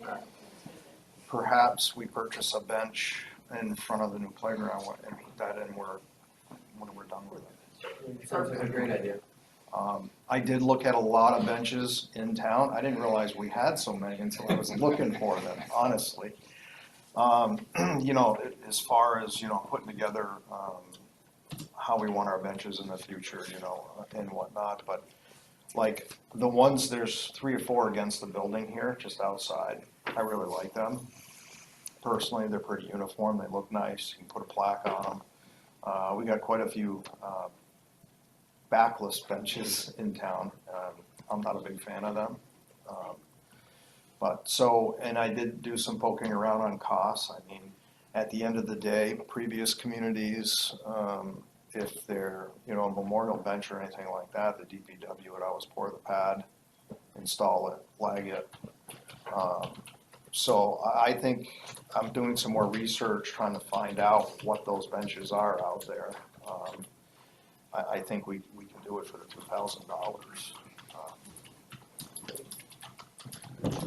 I think it is important to also recognize that we very much appreciate the donation. Yeah. From both the donations to the police, fire, and for the bench. So I think it's important, in my own opinion, that we can accept this donation and be able to get this bench memorialized and then be able to put together a more informed policy moving forward. Is there X amount of dollars for just a plaque if there's a bench already available? And is there X amount of dollars for a new erection of a bench with plaque? You know, maybe it's 2,000 for if there's one that we can just placard, and 5,000 or something like that if it's something like it's a new outfit. And then that puts us a little bit more in line with what was asked for the memorial benches out of the park, and maybe that's our new standard moving forward. I agree with that, especially if, I think some of them have a base also, some concrete base or something. Yeah, they should be Yeah, lagged they should down, be lagged, so. flagged down. But I kind of like the idea of, you know, if we're going to accept this $2,000 donation, which I, again, think we should, you know, maybe we include a line, a $2,000 line, so it's similar, that if there is a bench already available, it's a little bit more of an affordable option for someone to be able to memorialize someone in town. If, and, you know, having a plaque made and anchoring it to an existing bench should be a pretty easy one for us, for a donation of that size, so. I agree, and I think we should also look for other places that we would want benches around town, so that we have a plan for that. Yeah, I completely forgot, there's like a couple on the entrance to the elementary school on that long sidewalk, there's 2 or 3 while we were there today. They don't have flags I today. don't believe so, no. And then with that being said, I'll make a motion to accept a donation from the estate of Robert L. Hebert for a bench. Seconded. Motion made, motion seconded, all in favor? Aye. Fantastic. Just one more thing about that, when we are doing that, think about other ways that we can create donation, production, and Yeah, very good. donation pipeline. We covered topic 7 already, so moving on, topic 8 is Robert Flaherty's request for comp time use. Excellent, and I would say, we do have executive session on the agenda tonight, discussing essentially contract negotiations, and I believe this would be, something that we can discuss in executive session if that would be preferred, because, it really is a provision of this contract that we're settling, if that's something that you'd be willing to discuss tonight in executive session. I was actually wondering why this wasn't an executive session topic. We can certainly do that. I was actually thinking the opposite with the new notice from legal. We could go either way. We could discuss, you know, that update from legal if we'd like to. We could also discuss it in executive session if we'd like to. Sounds like a good idea. Executive, okay, so we'll just table that for now and take it up in executive session. Is that right, board? I'll let it refer to the chair. Yeah, I think this does seemingly read contract negotiation to me, in some ways. That seems fine. I guess my biggest hurdle is that it's been being entered this way for years. Why is this coming to light now versus previous, when it was approved? So, yep. I don't know if it's a misunderstanding within the contract, the way it was written, or the way that it was interpreted, but, yeah, to me, it seems contract. Yeah, we can talk about it. Yeah. Sounds good. So then that brings us to topic 9, which is the fire department staffing update. So we have a report here from the fire chief.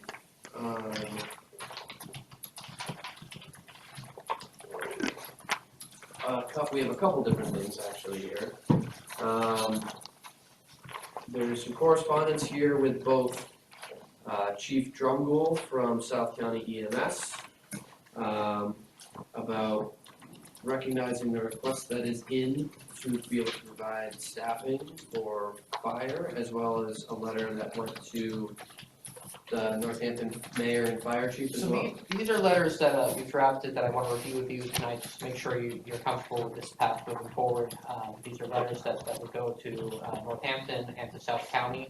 As this board knows, we did have a resignation from our full-time firefighter, Nicole Thornton, who will be working for South County EMS, wishing the absolute best moving forward.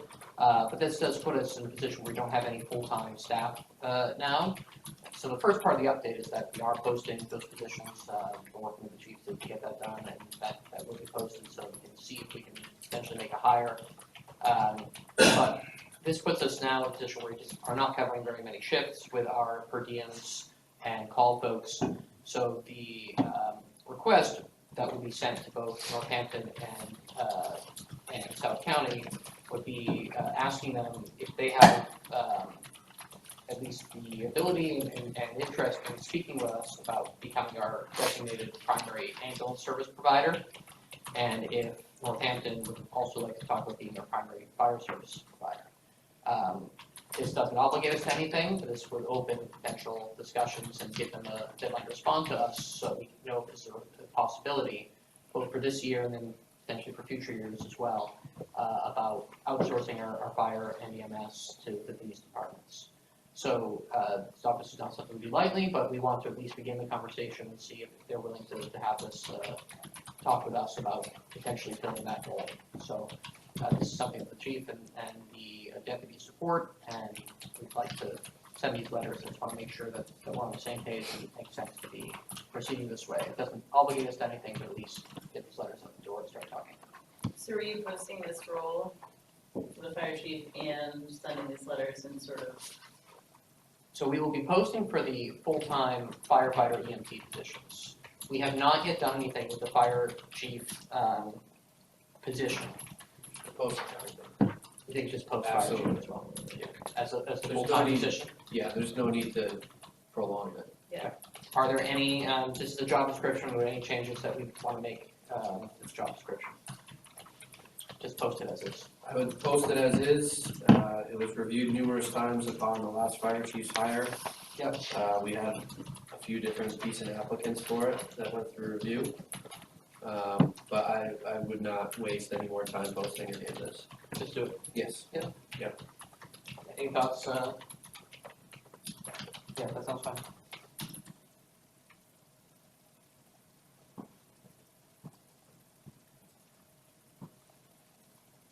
When's Send the the when's the expected timetable for posting everything? I'll get it posted, posting to it for the town clerk's office, it'll be open Thursday, we'll get it posted Thursday. So good. Alright, we'll get started. Awesome. And then the letters will go out first thing tomorrow. Okay. Topic 10, approval of the warrant for the state primary in September 2026. So.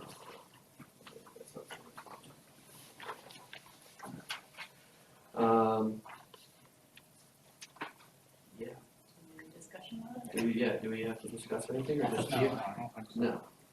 I'll entertain a motion. I'll motion to approve warrant for state primary in September 2026. Second. Motion made, motion seconded, all in favor? Aye. And topic 11, first quarter commitment for water sewer bills.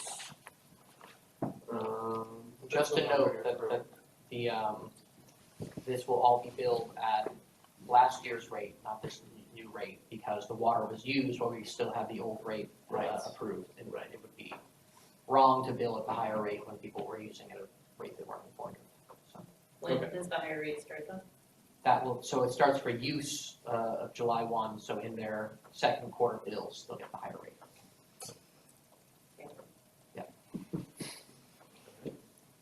I will entertain a motion if there's no discussion. To approve first quarter water sewer commitment as presented. Do we have a second? Second. Motion made, motion seconded, all in favor? Aye. Right, we have some appointments and some resignations. So first would be the reappointment of our election workers, which we have here. Motion to reappoint election workers as presented. Second. Motion made, motion seconded, all in favor? Aye. Next is the appointment of Brian Nicholas to the Deficit Reduction Committee. Motion to appoint Brian Nicholas to the Deficit Reduction Committee. Second. All in favor? Aye. And finally is the resignation of Holly Brandon from the Disability Commission. Motion to accept resignation of Holly Brennan from Disability Commission. Second. Motion made, motion seconded, all in favor? Aye. Send them a letter of thank you for his service. Yeah, she did a lot for the committee. She did, yes. And We will be looking for someone to we'll be fill deeply that. missed, and we need to remove that. Yes. Topic 13, the data center location policy. Jake, this is on you, right? Yeah. I'll definitely give an abbreviated version of all this, but essentially, one of the projects that I had was looking into some research on data centers. As I'm sure you all know, this is a growing topic of conversation. And so Andrew just wanted me to do some initial research just to get understanding of what's going on, how it kind of connects to Hatfield, and maybe some best practices. So in short, what I would recommend for the town, which I'll go into details for, is considering regulation through some form of public benefit agreement, if ever approached by a data center developer. This approach will allow Hatfield to leverage potential proposals in favor of the town, while also working with developers to consider community needs, and not just outright eliminating potential economic development opportunities. Essentially, data centers are, physical homes of the internet. With AI and various other things that are going on, they're booming. As development has expanded, a lot of communities are pushing against these data centers for societal, environmental, economic reasons. Primary concerns are around environmental impact and utility cost increases. And so communities across Massachusetts are reacting by implementing bans and on these centers, and the movement is also just nationwide with more activist groups going around and slowing down or stopping these development. And, in a lot of ways, residents are not wrong to worry about these possible changes in costs that would be brought to their community. In addition to that, when I was looking through and kind of digging deeper into this, there are some benefits, and so, for example, the Northern Virginia Technology Council released a paper where they've estimated about $40 billion in total economic impact statewide for Virginia, over 100,000 jobs, $1.5 billion in tax revenue. Looking at the county level, I took one county, for example, that hasn't had to increase their property tax rate since 2016 because of added revenue from these centers. And yet, the other layer to it as well is that, the importance of good regulation can't be stressed enough, because another countering article came out that actually Virginia taxpayers have lost $1.6 billion in sales and tax revenue from data centers because of use tax exemptions, automated sales, and various other things that get kind of baked into these agreements. What I would say is, it's therefore necessary for a local government to leverage their position before accepting deals with these developers, making sure that Hatfield accepts a proposal that guarantees safety and prosperity of its residents. And so the best way that I saw, and there's a lot of ways that this can be done, but something that I really thought would be of interest is using what's called this public benefit agreement, also known as community benefit agreement, so CBAs or PBAs. And so essentially this ensures the developers align with local priorities. These are legally binding agreements negotiated between a developer and a local government with meaningful representation and input from a coalition of residents that would be put together.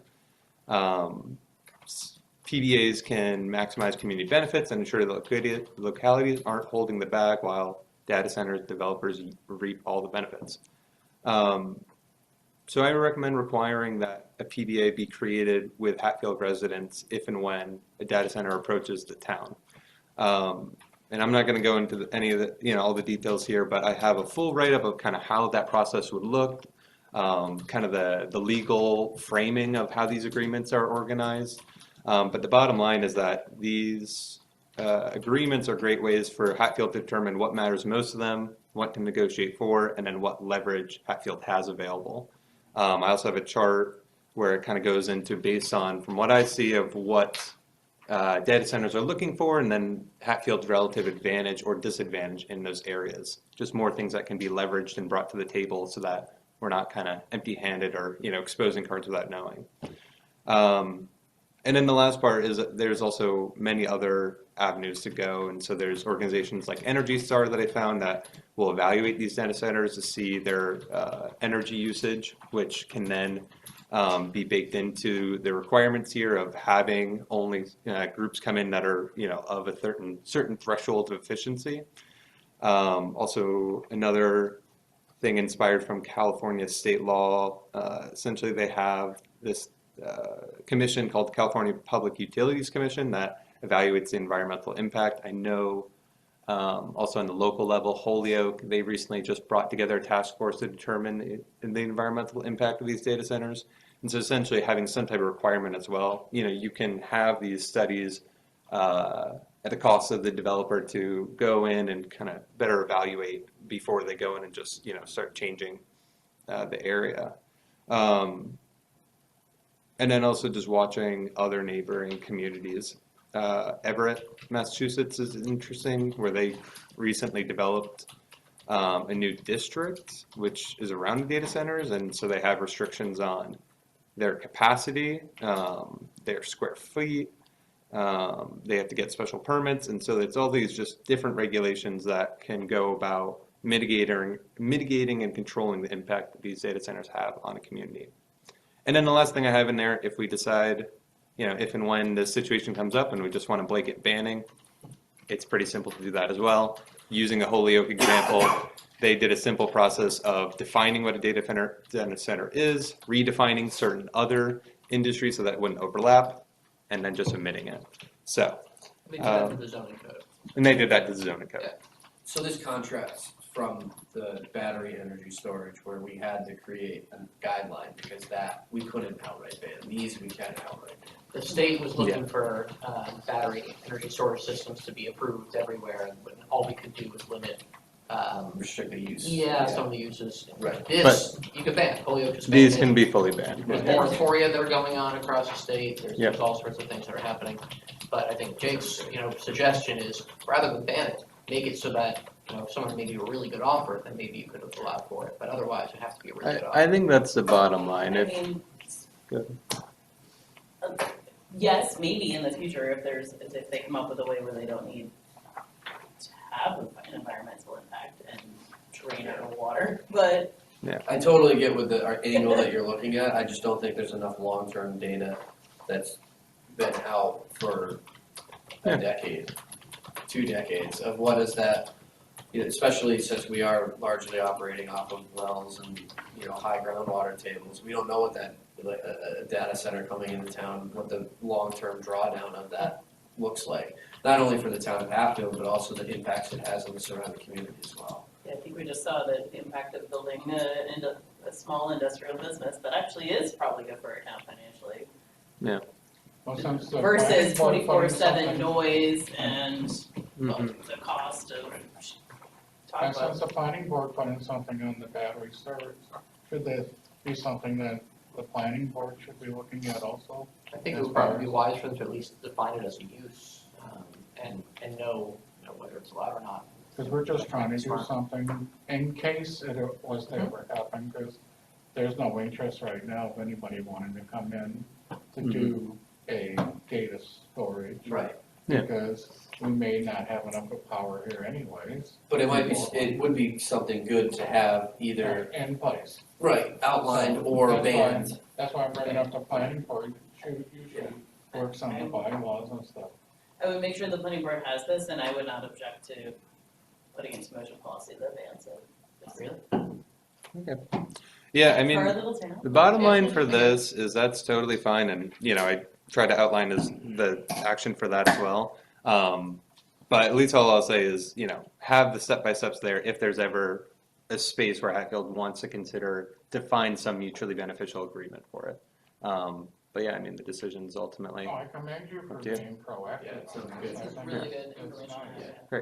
And this is the abbreviated one. I have a bigger, fuller thing That's that. 100 million years sounds pretty good. Jake kind of jumped over this, but this grid that he made, I think is important on here too on page Yeah, that 3. chart is great. Kind of giving you an idea of what are What folks they're looking for looking- when, yeah. Yeah. Go ahead, you got it. I don't No, wanna no, interrupt. just what they're looking for is, I think, incredibly important. So then we know if it got to the point of some form of negotiation, knowing what Hatfield has to offer, and then knowing what can ask for. We're not at the top of the list, I think. No. Definitely. Definitely not. Tens of acres are available. Yeah. Yeah. They're looking for hundreds, but Yeah. tens. Yeah. Okay, all right, well, thank you for that. Yep. Moving on, topic 14 is the Town of Hatfield guidelines on the best use of AI. This is another Jake project. Okay. Am I talking? Yeah, if you don't mind. Or- Sure. I gotta pull it up. And this is a draft, this is something for us to think about. I don't, can you just, before we get, I think we all know, anyone who's in an office in 2026, is fairly familiar with these tools and, general. Is this just to help guide town employees who might need to be, and if so, might you need training beyond this? Because I know that I've had to sit through Yeah. many hours I- of AI training. Yeah, I mean, if there's anything that you want to add in, just feel free to jump in, Andrew. But I think the bottom line with this is there definitely could be an expanded version of it, as what you're saying, training and kind of really getting to the nitty gritty of what different use cases are. I'd say overall, this guideline is supposed to just be kind of a general purpose. If you don't know what's going on, here's what's going on. But then also, what are the kind of high level important things that everyone should be aware of? One of the things that Andrew and I talked a lot about that just jumps to my mind is, the confidentiality. Yeah, there we go. Beautiful. Got there. Easy for you We got guys. there. But, making sure that people are aware that the information shared with these tools, it's not like, let's say, a Google Doc or something, and how we need to be aware of the information that we're sharing with them, considering a different degree with various other things. And then there's also other use cases outlined here that can encourage people to test it out. But I think, these tools are changing, and it's ultimately really just supposed to kind of give some guardrails and some ideas of where people can start to use it. But ultimately, it's going to come down to how interested people are in using AI, and then also, where it specifically helps them with their line of work. I think it's no secret that AI is being used by just about everybody. Yeah. In some capacity or another, whether you even realize it or not. Like predictive text that comes up when Yep. you're Google searching things Yep. is AI generated. The blurb that comes up at the top of the Google search that summarizes the first 4 or 5 entries is all AI generated, and people are pulling a lot of data out of that. One thing I would like to see is if there is a confidentiality breach or information that is shared by an employee using an AI tool rather than generating a document organically, what is the punishment, I guess, for lack of a better word, for that? Sure. I've read a couple reports from other companies where there's been some pretty serious data breaches because of those types of things, and I think that especially given some of the situations in town that we're currently facing, that if an AI tool was used to generate a report and there was a significant data or confidentiality breach, that there should be some ramifications for the employee for that. Well, yeah, I mean, I think, and I don't know exactly where it is in this, but, I think one of the things that in addressing that is, at the end of the day, it should be seen as a tool and Yes. not just a production of content. And so when one uses a tool, if you write something and it autocorrects into a different word, that's still your responsibility, And so I think addressing the fact that just because these generative AI tools are producing the content, you're still responsible for what you're pushing out, what you're providing it, I do think, and I find myself too, when I'm drafting things that, AI can change the formatting of things, you skim through it quickly. You were the one who typed it, so you sometimes overlook that word that got changed, and the email still gets sent, And I think that I agree that it is a tool, and just like we need to, change with the times and accept new tools that are available to our employees, I do think that there needs to be a framework that does hold them accountable in some sense for what is then produced. Because if it produces,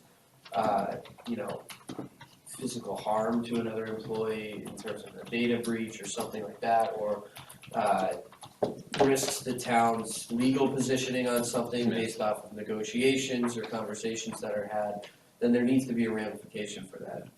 Not to turn it into a blue collar example, but if you're running an excavator and you rip a water line out of the ground, you're gonna get fined for it, right? There's a ramification for that, there's a consequence, and I don't think it should be any different with an AI generation. And that's exactly what I was getting at, where I think whatever the current ramifications, punishment, whatever it is, whatever the current things are, it's the same thing, just, I very recently read the employee handbook for this position, and I didn't see anything. So, and I actually had the question because when I was given my Microsoft 360 login, I can get to Copilot, but then I was like, is this an enterprise license? Also, are there credits? Am I burning through the town? Is the town going to get $1 million bill for me, trying to look and research something through my town email address? Maybe. So I do think there needs to be a little bit, one level deeper if this is going to be added to, the town handbook, just to make sure that because from an IT perspective, I know we have our own IT person, I did have a lot of questions because I started going down the path and was I got nervous myself. Yeah. I mean, I think it is something that we are going to have to adopt at some point, so this is a really good jumping off point. I just think, diving into a couple of those little things that we just discussed briefly would be very beneficial. It's not like we have unlimited credits now, probably. Right. Yeah, and we'll have to figure out how our Copilot access works like that. So this was heavily adapted from Boston's guidelines. They passed these a few years ago. I think they still are pretty strong. There's not a ton of other towns that have adopted them. I think page 3 has what I think of as just the 3 principles that really matter. So it's 1, fact check. If you are using generative AI for anything, make sure that you are fact checking it. So make sure that it's accurate. Number 2, be transparent. Disclose that you've used it. This, I think, should be the policy for anything that goes out to the public. If it's a report, if it's a social media post, if it's an email that goes to the public at large, I think you should be disclosing it. That's somewhat controversial because most people aren't disclosing it in their daily lives, but I think it's important as a public body because people are going to have questions both ways. Are you using AI because I have questions about the work, but also they want to know, are you using AI because that's a good use of my taxpayer money if you're getting through things faster and you're using this tool. I think a lot of people will like that. So just transparency every way is important. And number 3, it's the biggest one, no sharing of sensitive or private information and prompts. So those are the 3 things I just want everyone to know always for AI use. And then, I'm interested in people trying it out, looking for ways that they can use it to improve their work. I've certainly used it. Jake's used it. I think it's a helpful thing to have. Just as long as you're doing those 3 things, I think we'll be in decent shape. I really think AI policy is going to be a work in progress for years to come, and yes, we have to have something to put into HR policy. It has to be part of our HR policy we still have to determine what we're gonna put in. If we start with those three things, maybe that's a good start. And then we also have to have something associated with, if you abuse this, what kind of punishment, but it's a work in progress. This is AI is gonna be constant now, trying to determine what to do and how to deal with violations or what's good, what's bad. It's gonna be ongoing for, I think, for quite a while on policy.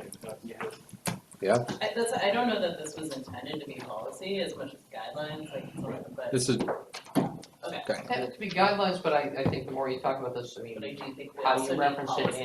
in the handbook, yeah, that matters. Right.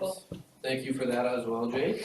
Oh, Marlo. and by the way, this is Jake's last meeting with us. No. Yeah, so he's done at the end of July, so I'll have to start doing work again, which is really a shame. But, Jake's been fantastic. He's had a great vacation. Take your vacation quick. Yeah, no, Jake's been great to work with. Thank you for putting up with us. Yeah, it was easy to put up with you all. This was great.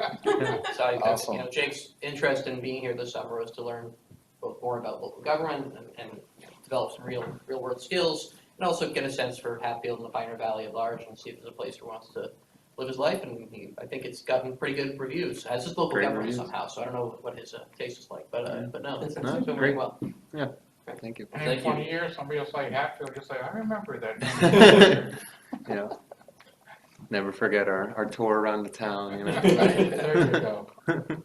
Awesome. All right. Marlo, DPW Director report.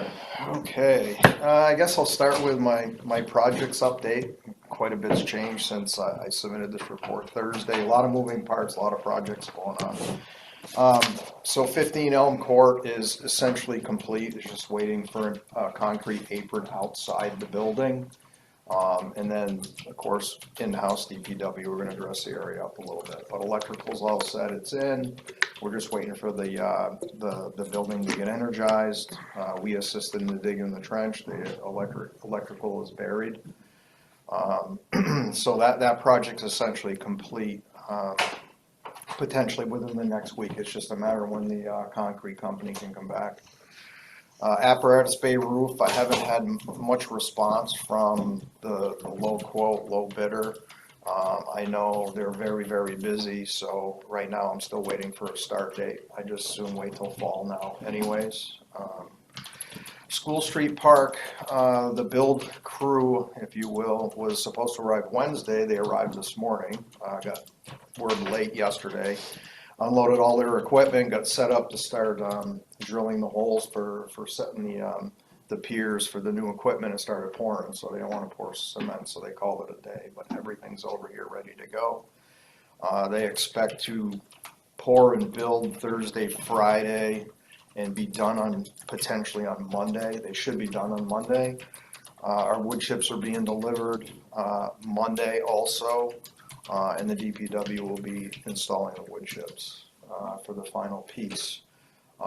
Just for everybody's knowledge, we got the whole area coned off in front of the park because there's a large dump trailer coming in with the wood chips. Then we wanted them close to the job. Hatfield Elementary School boilers, they haven't been fired yet. Obviously, it's been too hot. We're scheduled somewhere. I'm waiting to hear back from Adams Plumbing. Early August is probably going to be the fire point for that, because now we got the paving going on and everything else. I had to push that out. The elementary school roof, I found out this afternoon, they will be finished tomorrow with the project. We've had a few little hiccups, but we're working on them. We had a situation a couple weeks ago, for full transparency. The plumbers, which was a sub to the roofing company for the roof drains, pulled a bunch of drains, 2 or 3 drains off, and they got caught in a rainstorm at the end of late in the day. So there was some water that had got on the gym floor. It was cleaned up the next morning. They approached the custodian. About a week went by, and we started having some boards starting to cup a little bit in the gym. Edges were raised. I mean, not cupped like, coming right out of the rest of the floor. So there's 3 separate areas. And it just so happened that morning, it was due, the flooring company was due to come in to put another coat of sealer on it because they were all redone last year. I've been looking at it more and more, and I think that they're starting to lay down a little bit. And we had a meeting today with the flooring company and the roofing company. The guy's been in business a real long time and done a lot of hardwood. He feels, in his opinion, that these things are going to lay back down, but it's going to take some time. And the gym floor is usable as is. So, like I said, the cupping isn't bad. But we got to give it give it some time until we start using heat in the building and whatever. He's thinking October, November, we take another look at it. There is still moisture under there. And really to get at it, they can't really remove boards or anything. Then nothing will match putting it back together, so. Sorry, what do you mean before using the heat in the building?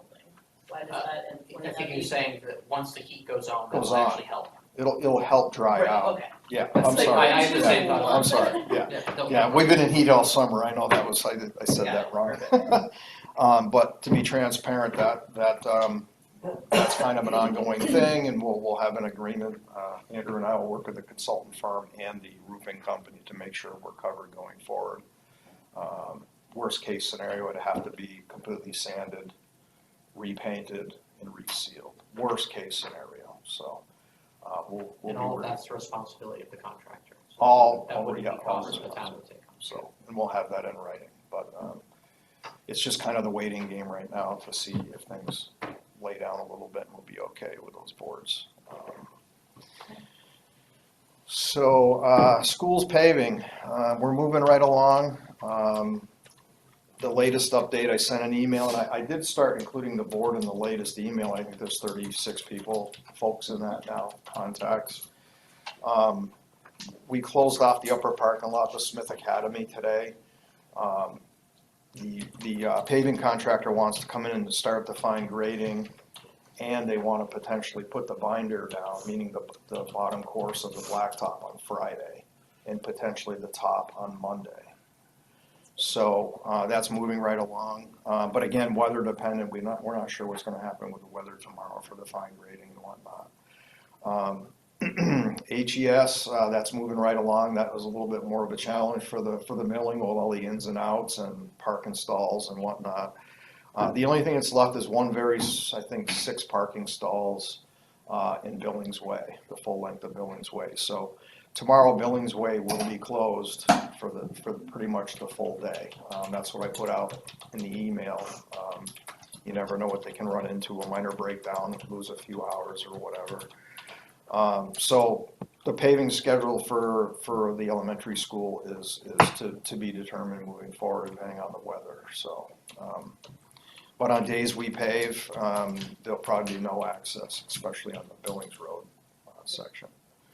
And I just want to say you guys have been doing such a good job, not only communicating internally with all the different people and schools and camps and everything, but also with the community, posting it and like sharing, getting that message out to the town. I think that's the It's best an important part, communication I've ever seen. important part of any project, especially a high impact project like this, Yeah. you know.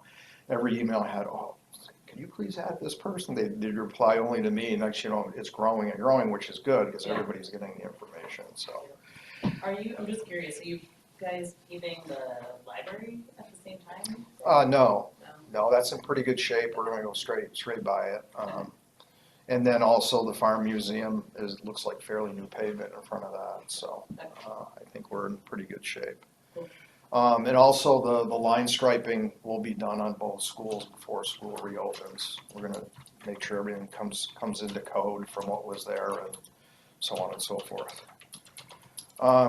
Grants, the unpaid roads grant, Luke brought that up in the opening comments. You have a contract from Mass DOT to view. And Andrew, correct me if I'm wrong, but the board needs to take a vote to accept that. Yes. So that's why we provided this. We're waiting for the final copy back from Mass DOT. But I wanted to bring it to your attention, obviously, and then also to get the vote to accept it. We can do that after. You want that to go right now? It's up to you. Yeah. I'll entertain a motion. A motion to approve gravel grants, grant in the amount of $670,440. Doesn't matter if gravel roads grant, doesn't Yeah. matter. Second. Motion made, motion seconded, all in favor? Aye. Aye. Okay, thank you. Now the real work begins on that project, procuring it. And just in case the public asks, we have until December of 2027 to complete that project. I'm guessing by the time we put a scope together, procure it and everything going into fall, I wouldn't want to have that an incomplete project for the winter. Potentially, I gotta talk with Andrew, but potentially bidding that out this winter going into spring for best pricing too. That would help us. And do it next construction season. Project for someone in the spring, that would be. Yeah, well, your larger contractors, most contractors are developing their schedule after January, going into March, April, so you bid in the middle of the summer, more than likely you're not gonna get good pricing because their schedules are set, so. Vehicles, I did get an update, our new hook truck, it's been on order for, 13 months now. It's due to be delivered this week, we're just waiting for the word. It was held up in the paint shop for paint chips and coating and all that, so we expect to see it this week. And the over the guardrail mower, which was ordered at the same time, we're expecting delivery late July. And the company we purchased it from, it was part of the pricing, they're gonna retrofit it to our loader. We're gonna get the loader down there and have it retrofitted. So a couple things I didn't have on here, the Chapter 90 paving, we put that together. Superintendent Meehan put together the list. I can send it to you all, but Cronin Hill is a mill and fill, King Street mill and fill, Maple Street down to Main, a mill and fill to complete that road from Elm down. Currently, our Chapter 90 balance is $583,746.77. We also have an additional $87,869 in there for fair shares, which can be used for the roads also. So that brings it to $671.16. The current project that Dwayne put in for is $423,349.30. So we're waiting to hear back on the project request.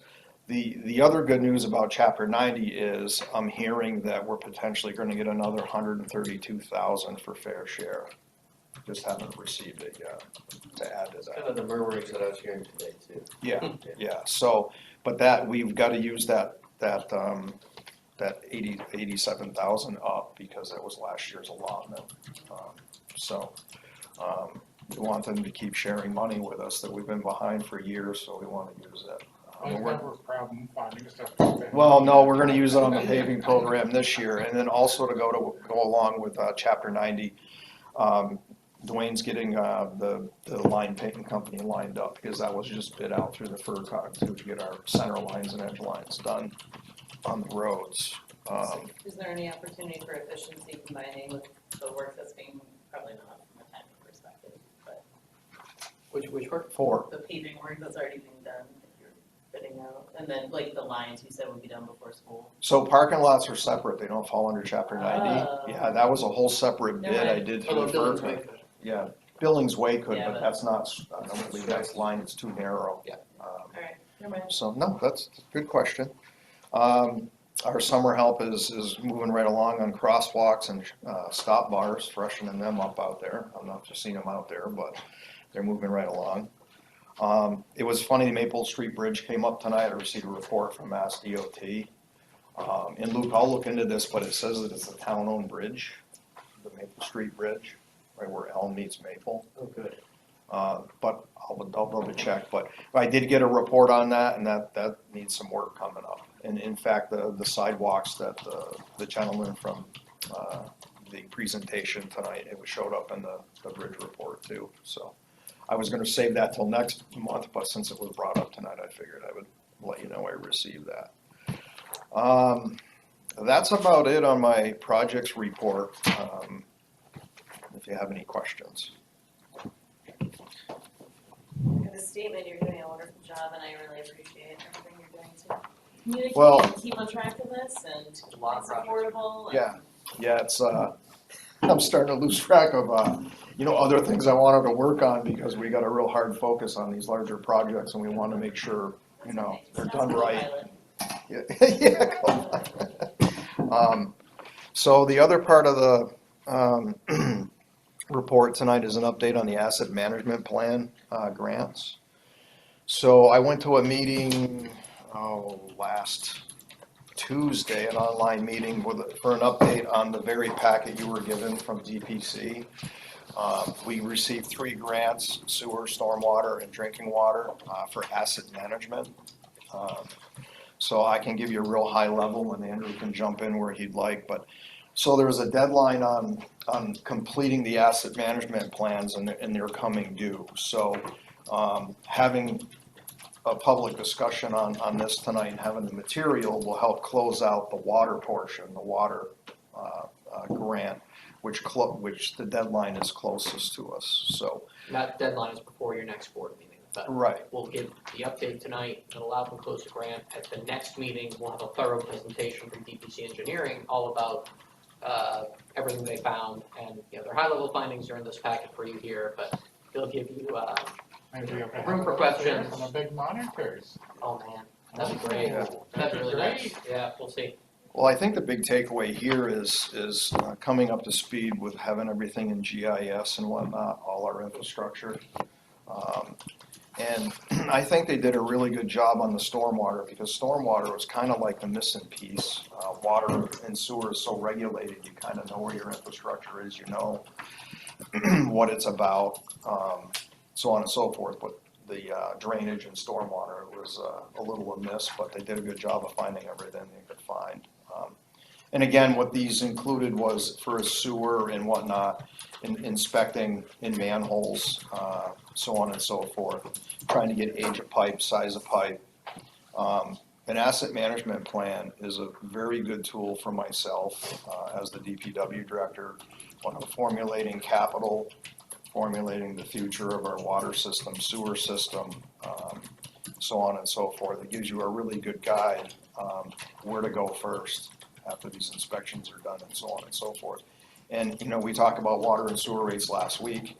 What's the best way to tackle this thing going forward and controlling our water and sewer rates too? It assists in everything water, sewer, and stormwater. It's a very, very useful tool. So if there's any real direct questions, No, we'll get the full presentation next time, but this counts as a good high-level overview. Do we, just a question, do we do anything with this now, or wait for executive session? We can wait on that for executive session. Okay.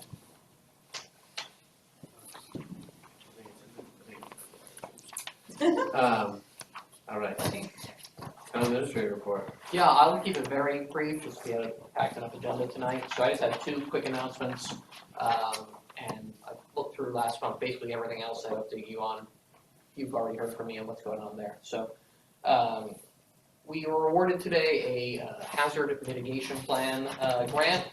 This is from the state, $30,000 that we'll be able to use to update our hazard mitigation plan. This is a state requirement, has to be updated every 5 years. A lot of overlap with some of the other plans we do around emergency management and other things, but particularly helpful when we think about flooding and other issues. And part of it actually is doing a thorough understanding of our assets and what is in the floodplain. So I think that'll be a useful thing for us to do and work on, and can help us think about next steps for strengthening the town there. So we'll work with PVPC on that. They're well aware of what our challenges are, so that they should be great to work with there and get that plan updated. Other item is last meeting I talked a little bit about a potential fall festival. That was an idea of the opioid committee and others. There'll be a planning meeting for that on Monday at 5:30 p.m. If anyone wants to come, it's open to the public to help us start thinking about what this is and what it is not, and what's reasonable to plan in 2 months, because the idea is we're going to do everything we can to make this happen on September 26th, the end of September. It's a Saturday. So it might be a smaller version this year and try to build for a future larger festival, but I think there's a lot we'll still be able to do. We've already had a lot of folks say they want to help, they want to volunteer, so really exciting. So if you're interested, Monday, right here at Town Hall, 5:30 p.m.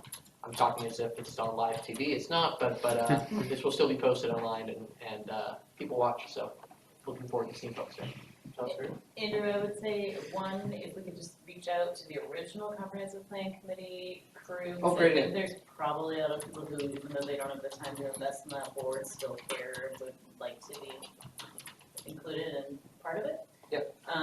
And then second, it might be a good idea to create just a temporary event, like a Facebook, I don't know, some sort of social media, figure out, I don't know what the right answer is, figure out some sort of social media place that we can advertise for, but also get people to know that we're having these meetings and kind of follow along with what's being said. Like, I'm sure when it starts saying, oh, this board will be there presenting or whatever, we can start using it as a way to promote interest I'll check in with you on and what the best information. Facebook mechanism is. Yeah, that makes a lot of sense. Okay. Cool. That's all I got. All right. With that, I will make a motion to go into executive session with special counsel pursuant to General Law, Chapter 30A, Section 21A3, to discuss strategy with respect to potential litigation arising from the Route 5 infrastructure project and pursuant to General Law, Chapter 30A, Section 21A7, to comply with or act under the authority of any general or special law or federal grant and aid requirements.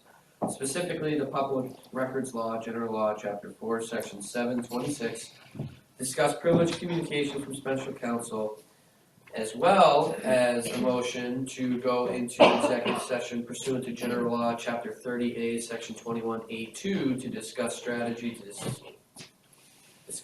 for negotiations with non-union personnel for the fire chief and the director of public works. And we will not be returning. Longstreet, aye. Second that, Jaworski, aye. Yeah. All right. Thank you all very much. Thanks, That Jake. concludes our meeting. Hi, Jay.